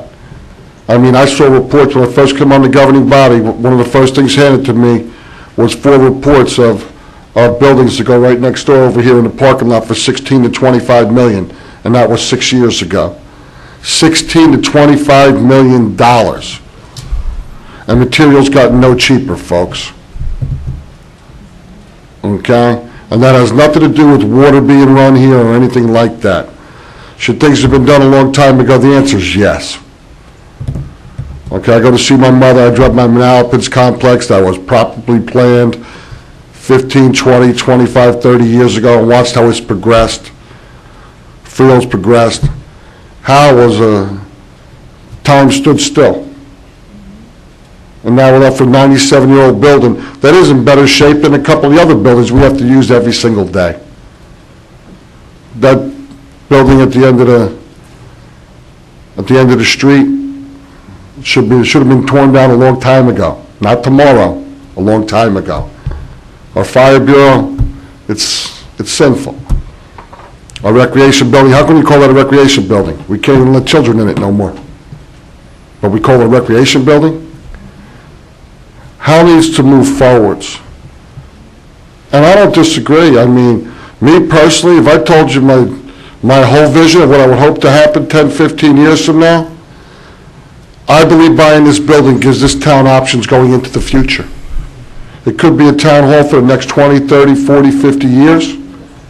Hold up, but it could be used I mean, if the economy comes back 10, 15, 20 years from now, that may be the tool that you sell to build a building right next door in the parking lot over here. I mean, it gives this town options going into the future. I do not believe that the option is putting millions upon millions of dollars into these existing buildings. And for the record, I have never been for taking this building down. Never. As far as the other buildings, I don't know if they should be left standing, but that's not going to be something we're going to have to decide here today. Like I told you, these gentlemen came and Mrs. Weitengruber was probably correct before. It was right when I first became mayor. So whenever that was, 2009, the gentleman called here like 2 months later asking for a meeting with us. So that was the first time I sat with him, because that's why I sat with him, because I was the mayor at the time. And he offered us this building at $16.25 million back in the beginning of 2009. So no calls were initiated by me, by the manager. Never were any calls initiated by us. When we put it away, he called back 4 or 5 months later. When we put it away, he called back 4 or 5 months later. There's being conservative, and there's also being penny wise and dollar foolish. Doing nothing like's been done for the last, I don't know how many years, and I'm not going to say it's 6 years, 8 years, 10 years, 20 years, 25 years. Okay? There's been a lot of things that should have been done and addressed years and years ago in this township that weren't. I gave Mr. Malave, when he was up here, credit. I mean, Soldier Memorial Park needed to be done. And I know there's people who say, well, we shouldn't be spending money on recreation. We needed soccer fields, we needed girls' softball fields. Okay, sewers on Route 9 should have been done a long time ago, not 5 years ago. Okay? Do I believe we should have a municipal complex in the 21st century without sewers, without water? No, I don't think so. My own personal opinion. Everybody out there had an opinion tonight, I have one.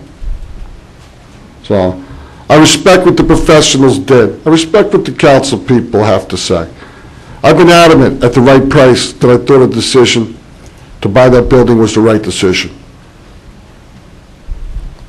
I've been adamant about it, but it had to be at the right price.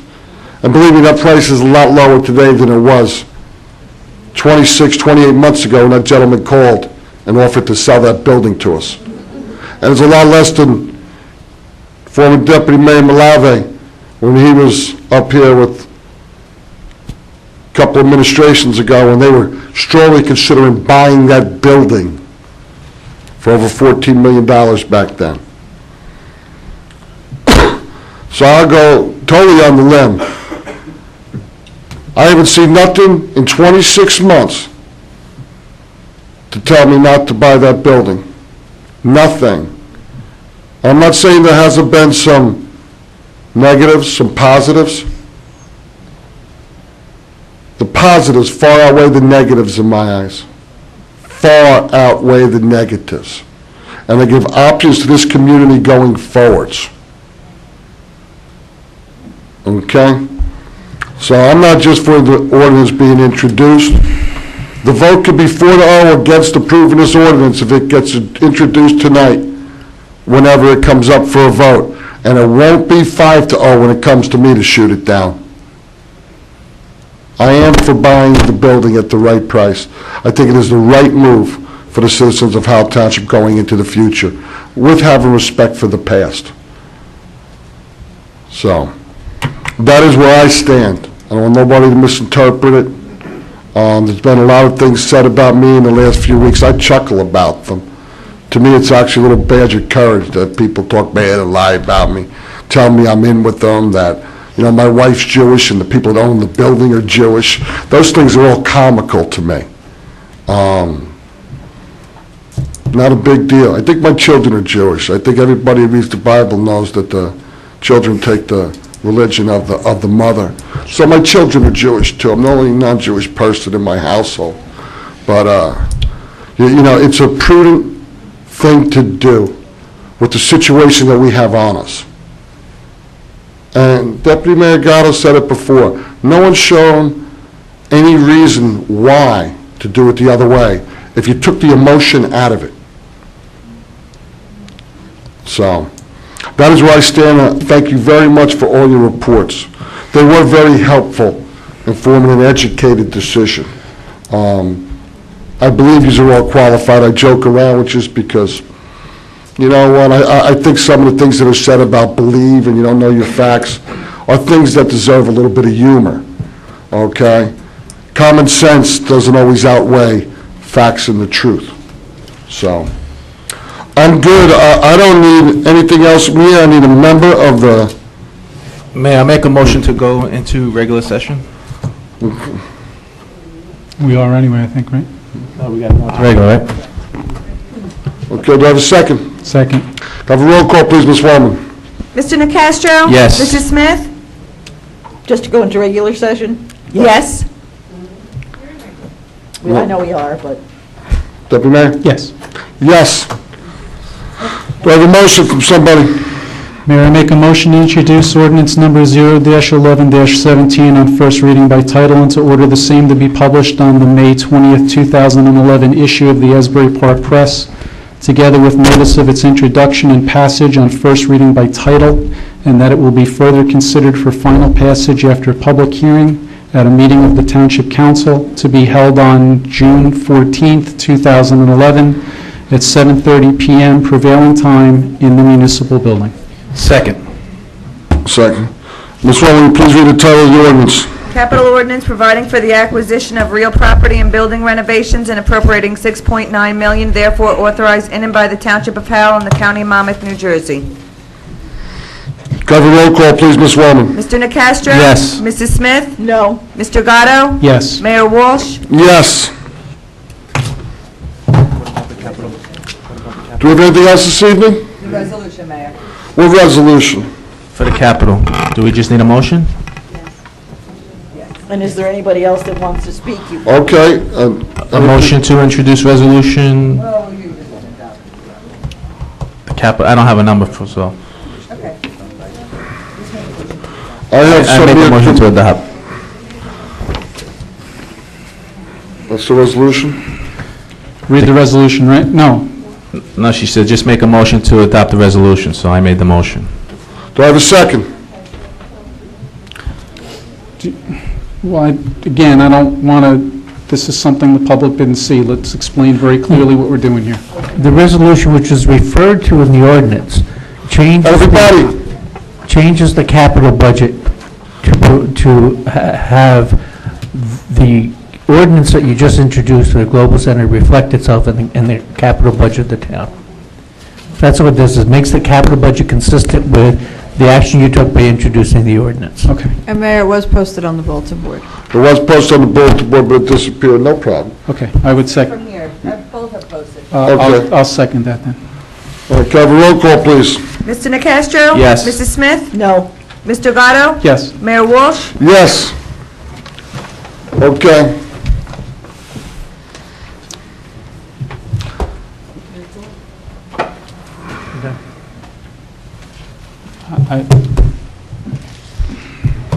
I'm fine with letting people speak. If you want to keep the meeting going, or you want me to stay until 2 in the morning, I'll do whatever you want to do.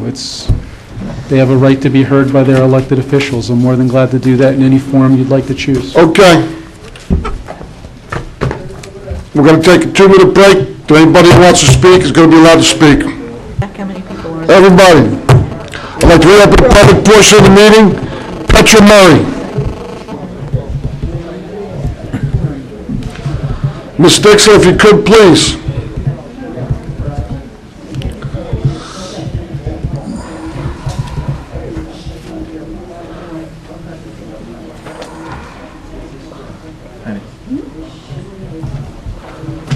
Petra Murray, 94 Church Road, Howell.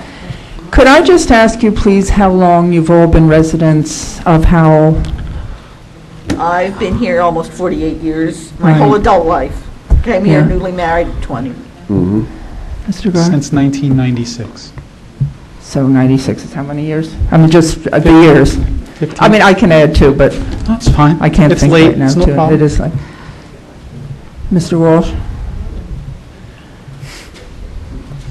My baby was just, middle was just born, a little, 18 years. 18 years? I believe I closed in 2005, but moved in 2006. So, And Petra, I came from Atlantic Township, it was 3 miles away, but Yeah. it was another township Yeah. where I spent my first, grew up. you didn't arrive yesterday, but some of you have not been here terribly long.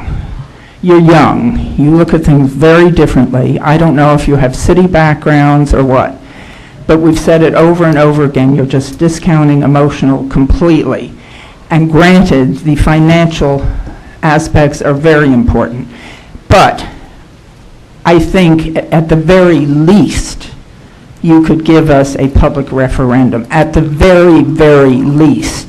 You're taking our home. And some of you, if you're here 5 years, 6 years, big deal. You're taking my home. I've only been here 28 years, so I'm a relative newcomer. But I really resent somebody who's wet behind the ears, which is showing my age, and I couldn't care less, taking my home from me, and that is virtually what you're doing. And I think, as I say, the very least you can do is give us a public referendum. That's number one. Number two, I don't know how you can figure costs if you don't figure in what's going to happen to this complex now. You can say you don't know whether it'll be sold, whether it'll be torn down. Well, you give us an either or. You give us your best estimate of a selling price, although you wouldn't know that particularly. You give us the estimate, a study on tearing this building down and the cost of tearing this building down, the cost of removing and disposing hazardous waste of asbestos and all those things.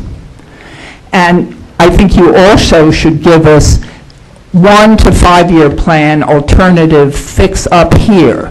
I've heard people say you have to, I know you want to remove asbestos and give this huge cost for that. I'm told, I think by somebody, what was it, Mr. Merlino, who does this as a business, you can cover asbestos. That's a huge difference in price. And one can be done, and one can be done. You want to choose the most expensive thing to do? Well, choose it, but be upfront about it. And these costs have got to be given to us. It's not fair not to. It's not fair. You're young, you move on, and you're going to leave us to clean up the mess maybe 5 years from now. We'll be paying for some other, I know. But I mean, I'm saying you are making such a major, major decision. This isn't like paving a road or making a jug handle. Did I make it look? No, but I think if you're saying nobody's giving you another cost and you have the 12 million or whatever, and if you haven't figured in the difference between covering asbestos, I'm sure maybe you have. Hold on 1 second, please, if you could. I mean, when everybody else speaks, to, and everybody be respectful to them. Please keep the conversations down. If you need to have one, that's fine. Just please go outside into the hallway. That's all. Sorry, ma'am. Can I? Well, go ahead, man. Would you like, it's, Sure. You are absolutely right. And I don't profess to be a long-time resident of the town, and in some ways, I got to be honest with you, I feel a little guilty. I feel like You should. Well, I do. I mean, I feel like I'm doing something that Yeah. I'm being forced to correct past history, and I'm making new history for generations for somebody who hasn't been here all that long compared to some of you. Yeah. But I do know I have a job to do, and I do know that I have an obligation to look at making sure that I don't financially ruin the town. And I'm not saying that any one of the options would do that. You got to give me some credit. I wouldn't do that no matter what. But when I say that no one presented me a plan, we have the numbers you mentioned, and nobody is waving the environmental flag like it's methylethyl death, like we have to. You have the difference, you have price differences between removing asbestos and covering it. Sure, we have the costs of what was recommended to do it, and it wasn't all removal. there were costs in there of various options. It's not astronomical. It's probably a very small portion of what the overall portion of the 12 to $14 million was. That wasn't the basis. Again, this is me. I mean, we're kind of talking one-on-one, which is probably a little weird, but that's not how I got to this point. I got to this point because that piece of the environmental was part and parcel of a big chunk of stuff. I was just using that as an example. I know at one other meeting in the past, people went into things more deeply than certainly tonight, they didn't go into a lot of this alternative stuff. Yeah, and when I said But that, I don't know that you've paid nearly the attention to the alternative things that or the timetable, and is there a 1 to 5 year plan for those repairs? I respectfully disagree with that. I have spent many hours going through information that was given to us on what the other options were. How do we get to that point? Do we have to spend all 12 million now? Do we do it over 5 years? I've done that. What about another time frame of, I don't know all these other buildings, and when you're so dead set on putting everything under the same roof when there are so many, look, it's late for that part of it. But as I say, the very, very least we deserve is a public referendum, the very least. Okay. Thank you very much, Are you ma'am. going to stick around for a little while after? 10 minutes? I don't know. Well, Yeah. I want to make sure that you have a way to get hold of me, because I would Yeah. like to talk to you. Okay. Thank you. Well, you can get a hold of her if you'd like. Here's the number. Okay. Thank you. Evelyn Gillette.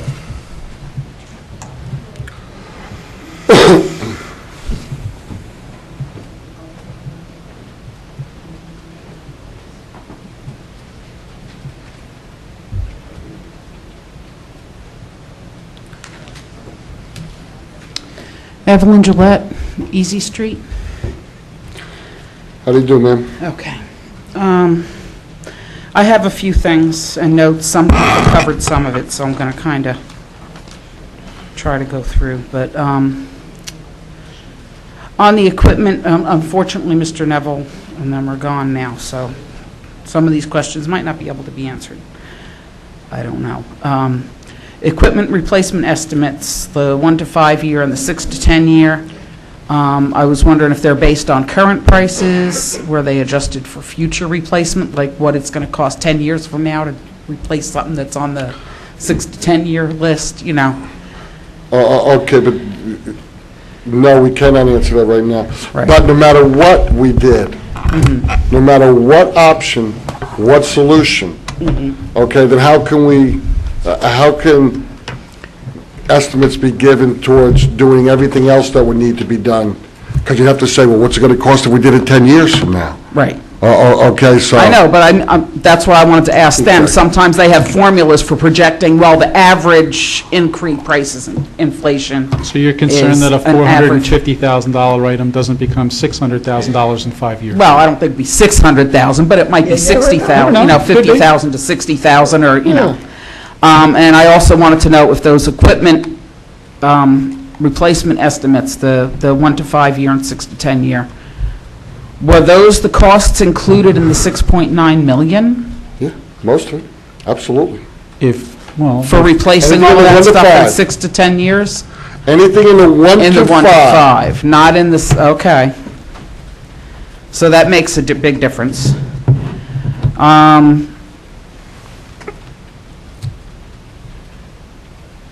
And, oh, this was on, you had said something about we can't do the preschool program because of that building, but aren't we using part of Southern School for recreation now? No, we're not. Oh, I thought somebody said they were going to rent that for recreation. That was a potential a while back, but it never. It didn't go through, okay, okay, all right. So that takes care of That's a that question. discussion. Yeah. That will be entertained when we have a meeting coming up pretty soon with the Board of Education. Okay.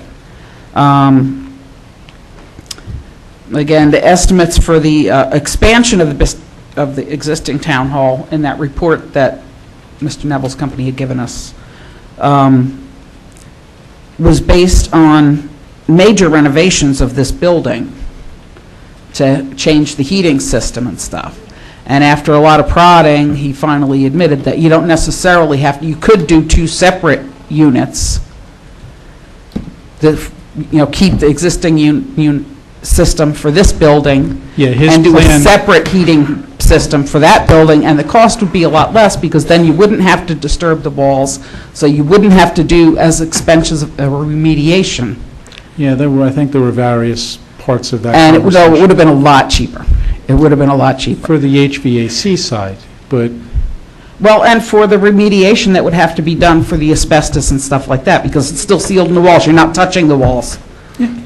So, that makes a bit- but you're saying nobody gave you the cost, but I haven't seen anybody work up the difference in That's cost right. for that once he admitted that. That's right. So I would like to see what that cost is.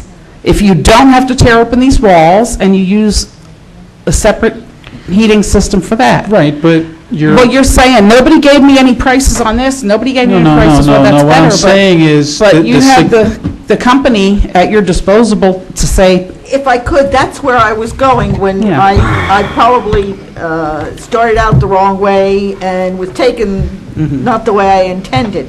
I don't believe the figures, it has to be done that way. If things were done, I remember Don getting up, and we've talked about it at home, and the possibility of doing things as necessary over the so many years, and what it would cost if we separated in sections, and Right. that we have not. so we've done never that. heard a It's not figure to done that. refigure what it would cost not tearing out these walls. A modification of the. Right, the- we haven't the heard a other plan. modification of that report. That would be very important, that would make a big difference in how much it's going to cost to stay in this building. But the basis of your point is making the assumption we don't have to take down the walls. I never You heard that. don't, yes, he said it, play the tape back. For the... Play the tape back. Yes, he did. Are you... He did say that. Okay, I'm trying to Yep. talk to you, we're debating on what we heard. Again, your premise is, what I'm hearing is, Yeah. we don't do anything to this building. No, no, no. We don't need to tear out walls and change the Havoc system. You only need to do the sealing, like in the basement, seal the pipes, tape the pipes. That You don't have to tear out any walls. For environmental issues. Right, you don't have to tear out any walls. Okay, And that was a large part of- Hold on. If you want the deputy mayor to answer you, please let him answer. There were conversations that night where we got to the point where certain people on this dais were saying that we don't need to do anything to this building, that we don't have to make it code compliant, that the items that were brought up about the staircase over there not being fire rated, we shouldn't have to do that. What I'm saying that I haven't heard an estimate of is to take the information that you're saying, okay, let's say we save $200,000, $300,000 because we don't have to redo HVAC ductwork in the building. I'll give you that. So now I'm down to 11.7? What else is... Well, that's for the Okay. addition. All right. Now, But- I have more. Hold on, but when That you ties get- in. Okay. All right, I'll give you, go ahead. Okay. You were talking about if we keep this building and sort of mothball it for the time being, and then maybe later sell some of the other buildings off once you move to Global, and then you could use that money to renovate this. You could do the same thing. You could put the addition and sell off possibly the tax building.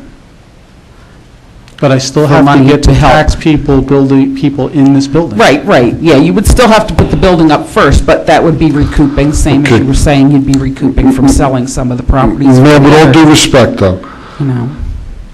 Okay. We're not allowed to have it both ways. All right.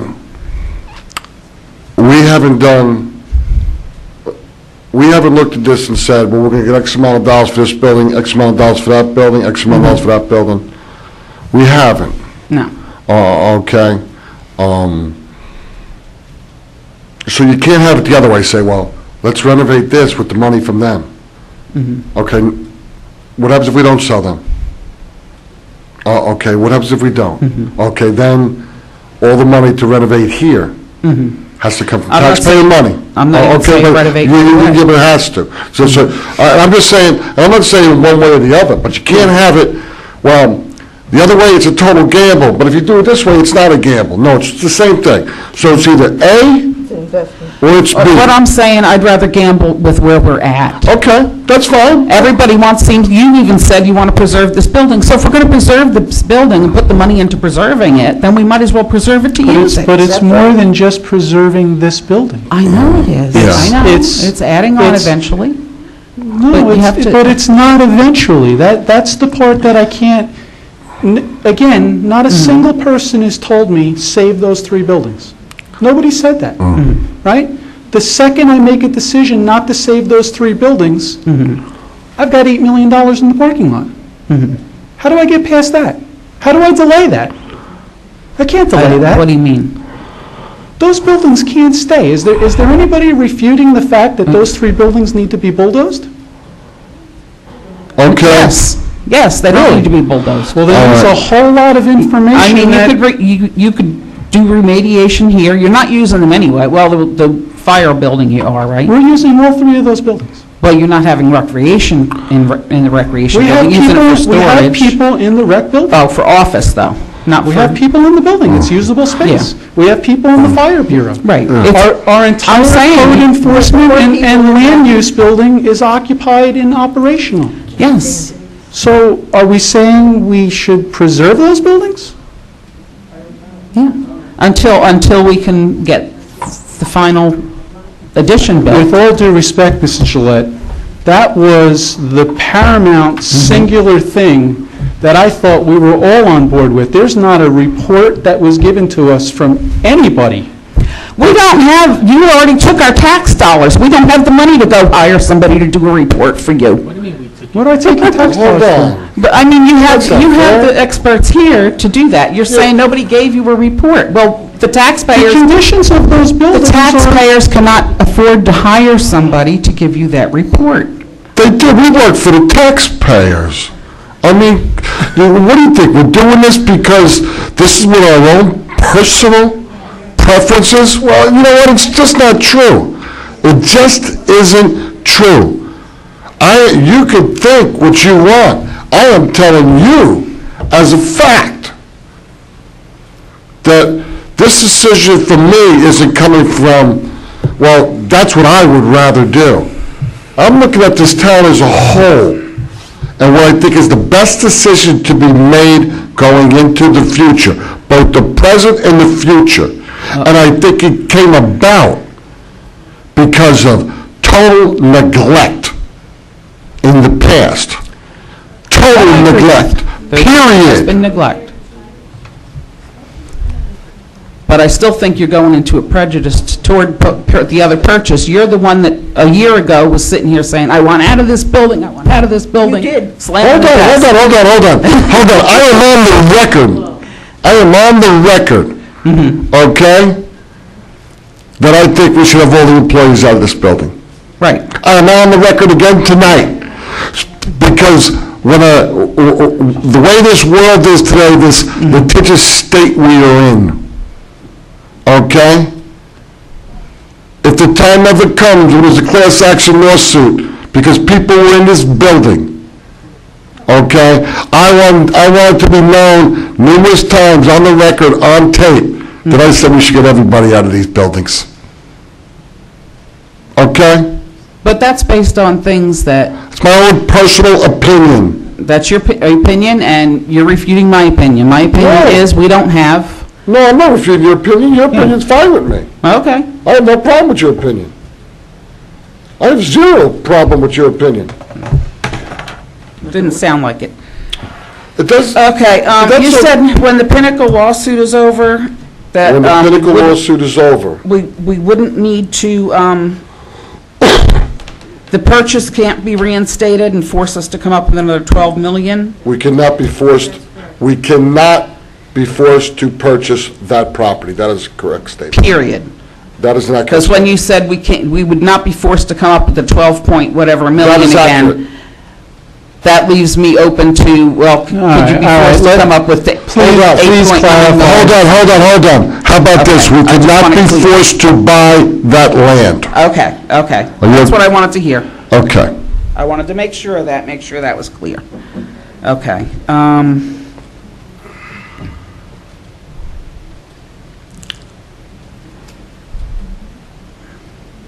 Remedial action. I covered that one. Okay, so the only thing I have left now, because everybody else covered most of what I wanted,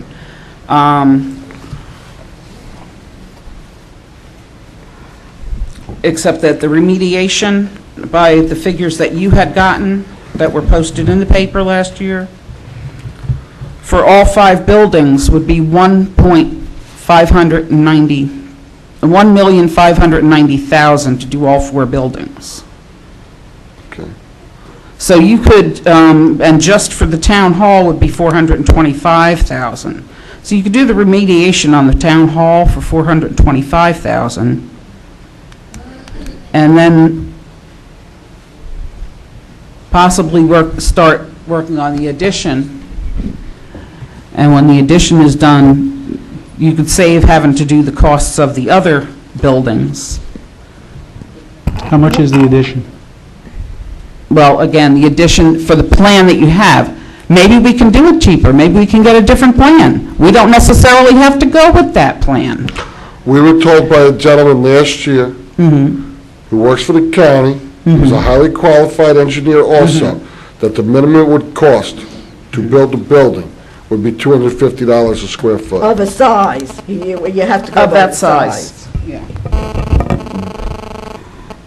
So if you built a 30,000 square foot building, just the immediate cost to build that building would be $7.5 million. Okay. Just the immediate cost. And that's $7.5 million, plus your $500,000 round numbers for mediation. Right. And I didn't do a single thing in this building. Yes, you did. You did the remediation in this building. But once you touch That's the with the building, you have to remediation. bring it up to code. That's not true. No, that's not true, and Mr. Neville admitted that at the... No, that's not what he admitted. Hold on, No, it's hold not. on. We're not- As long as hold you're on. not taking out the walls. Whoa, As long as you're not taking out the walls. We're not getting into this. They are not going to admit that. They're not going to admit that, but it's on the I heard tape. what you wanted to hear, Mrs. Smith. It's on the tape. I heard what he Please. It is on the tape. All right, please. He said if you didn't do anything, you could Please. just stay here. Repair, but not Okay. refurbish. It's okay. It really This is. is the problem. This is It the, really is. But it's... It's the fine. problem is you're not listening because you didn't listen to the tape. Well, And that's why it's people get okay. upset. No, listen. Hold on. Listen, I've been through this many, many times. Okay, Mrs., please keep it down back there. Please keep it down. Please keep it down in the back, thank you. I've been through this many, many times. This is like a tattoo. Okay? For those that don't like them, no explanation's good enough. For those that do like them, no explanation's needed. I've been through this many times up here. If I don't agree with some of the same people's conclusions in this town, there is no information available in this world that would make me right. I've been through this many, many times. Really knows how to insult us, doesn't he? Okay, I respect your opinion. It is your opinion, and you have some very valid things to say, okay? There's also some other very valid points. Because I happen to choose the other side, doesn't mean I don't give any validity to what you have to say. All right, but I just got upset because she said that you have to take out the walls Man, and you don't. you just said that I'm not listening, okay? That's what you just said to me. Well, not directly, maybe. Okay, He wasn't well, listening do please because address he didn't me, listen to the okay? report. All right, you have some very valid things to say, all right? I appreciate some of your comments. I agree with some of your comments. This isn't a 100% this way for me and 0% the other way. It's not like that. Very few tough decisions are just cut and dry with no room for anybody else to have input that could be right. I appreciate some of your points, okay? To me, it just weighs to the side. To you, no matter what facts are brought before you, it's going to weigh to the other side. That's okay. If you want to make that decision, run for office, get elected, stay up here. Have your family insulted, you get insulted, have you disrespected, okay? Let the people say they want you to make this decision. That's part of our process here in Howell, in the United States of America. So, and I do listen to you. You're a very intelligent woman. You really are. Okay? God bless you, and thank you for your caring for the township.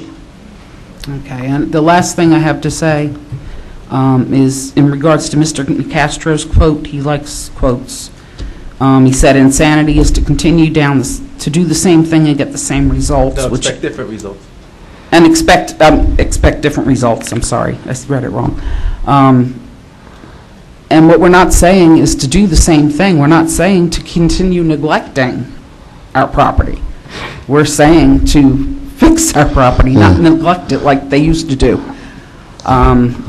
There's also another quote that's been around for probably 100 years or more, that if something looks too good to be true, maybe it is. So I would proceed with caution. And if we wait, we might not have to buy it. We might get it for back taxes.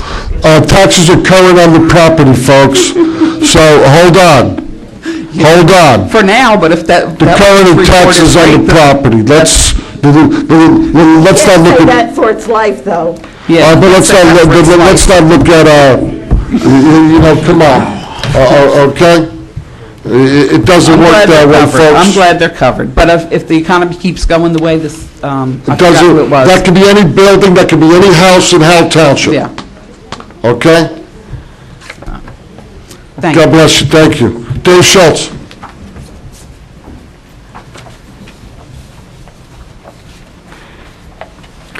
And Mr. DeCastro, for the record, I'm not sure Einstein's smarter than you. No, I don't know. Okay, I'm not sure. I want to go on the record with that one. I know you said somebody was smarter than you. That's Smarter than me, he wasn't an elected official. I had George Krebs said a famous line to me. I told him he was more intelligent than me, and somebody said, "Well, why is that?" I said, "Because he ran from office, I ran for office." So he's a more smarter man than I. Mr. Schultz, I'm very sorry. Name and address, please, for the record. Good night, Mr. Mayor. Dave Schultz, 149 Yellowbrook Road. I really don't want to joust with anybody here. I don't want a response from any statement or comments that I make. Well, that depends what you say, sir. That's not totally up to you. You only have control over what you say. I guess that goes likewise. Mr. Mayor, I fixed your paper towel dispenser tonight. Thank you very much, sir. For free. I would suggest that you put a sign on it that says, "Press here." Did I press on the wrong place? I'm not saying that it was you, but apparently it could be a common mistake for people to make, to try to pull the towel instead of press the button to feed the towel out. Ms. Schlegel, will you address that in the morning, ma'am? What are we talking about?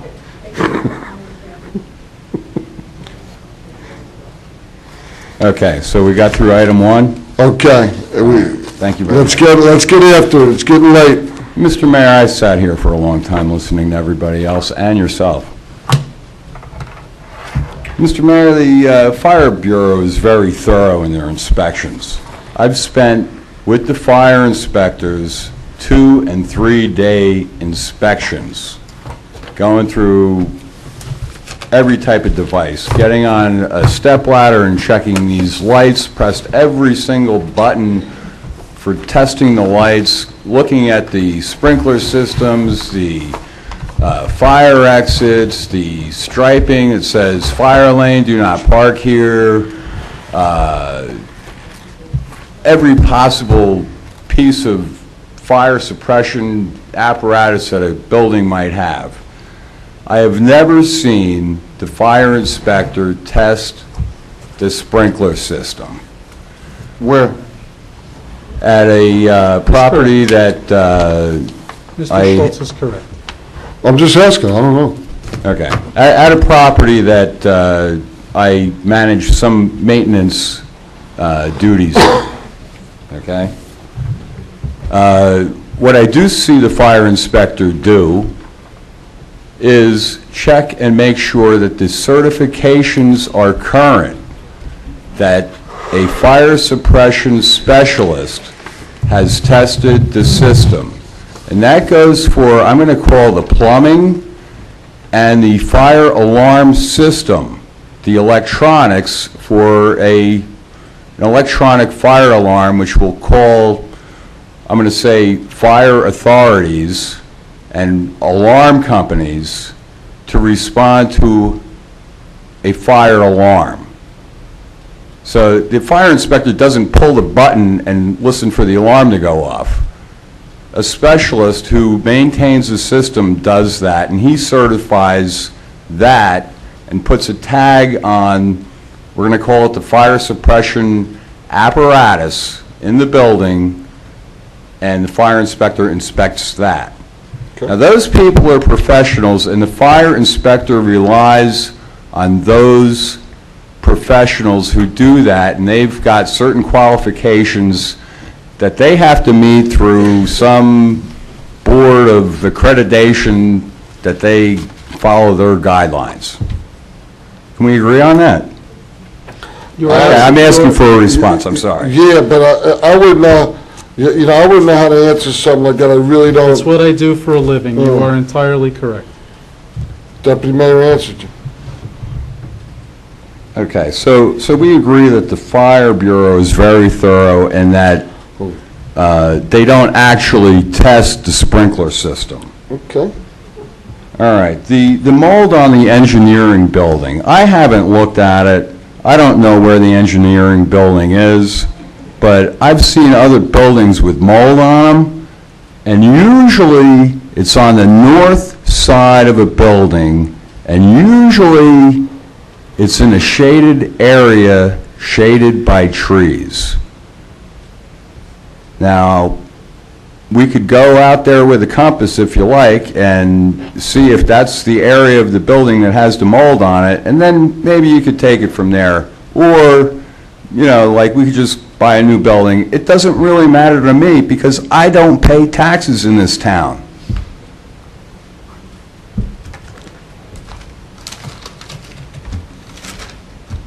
Mr. Mayor, I sat here for quite a while. I heard, it seems like 12 or 13, maybe 15 people speak, and only one of them seemed to support the ordinance which endorses the township to purchase a new office building. So apparently we're not really listening to the citizens here, but like we say we are, but we're not acting on the citizens' wishes. I don't know. I really don't know how to describe it. I don't think that most citizens understand the financial aspects of the source of the money being used, referred to in the ordinance and resolution. And for Mrs. Smith, or Councilwoman Smith's regarding, and the mayor and council's regards for the need for sewers for this building, the library, and the recreation building, and the engineering department, no one has ever thought about building what's called a small package sewer treatment plant. Yes, it was.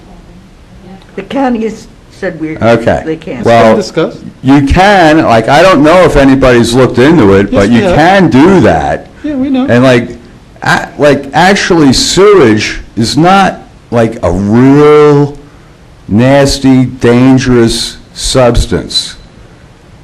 If it's handled properly, the water goes right into the ground. You call the honey truck like once a year, and they suck the tank out, and it goes off into like a composting pile somewhere else. And sewage treatment plants are like typically for urban areas, not rural areas. In rural areas where we have drinking water watersheds, like the Manasquan Reservoir and Manasquan River, typically sewers are not introduced in those areas so that overdevelopment does not occur and impervious coverage does not impede the precious water resources that we're looking Mr. for. Schultz, we're talking about a building, which, Well, I'm talking about your issues. I heard about all these issues tonight. okay. Okay, now I'll move on, if it's okay with you. Well, if you could, just, Okay. it's getting late. So Harm's Pinnacle site, I don't know anything about this lawsuit. You say that we'll not be forced to buy whatever the Harm's Pinnacle site is, but apparently there's like a lawsuit which is in a stay. So you might not be forced to buy the Harm's Pinnacle lawsuit, or Harm's Pinnacle site, but did you ever think that you might be required to pay liquidated damages? I don't know. Now, your $6 million, $6,900,000 that you're putting in this ordinance to possibly purchase this building in a capital surplus, from your capital surplus account, like, maybe that money should go to pay off bond debt. And did anybody ever think that you might be insulting the municipal workers by spending money that you may not have? All right, Mr. Mayor, I got to... After you furloughed and renegotiated contracts by crying the budget blues. Okay, We hold on. give you a full paycheck, so hold on. for a full week. Hold on. You know what? Listen, again, if you want to come up here and govern, please run for election, okay? We're talking about buying a building. You're going here, there, and everywhere. God bless you, okay? Have a good evening. I'm going to close the public portion of the meeting, okay? Was there one more person? No, there's nobody else. At this time, I'm going to close the public portion of the meeting. Okay? Anybody else from the governing body? I'm sorry, Mr. Schultz, but the mayor runs the meeting. Okay, the public portion is closed. Mr. McFadden doesn't have any... All right. So do we need a motion to... Come on.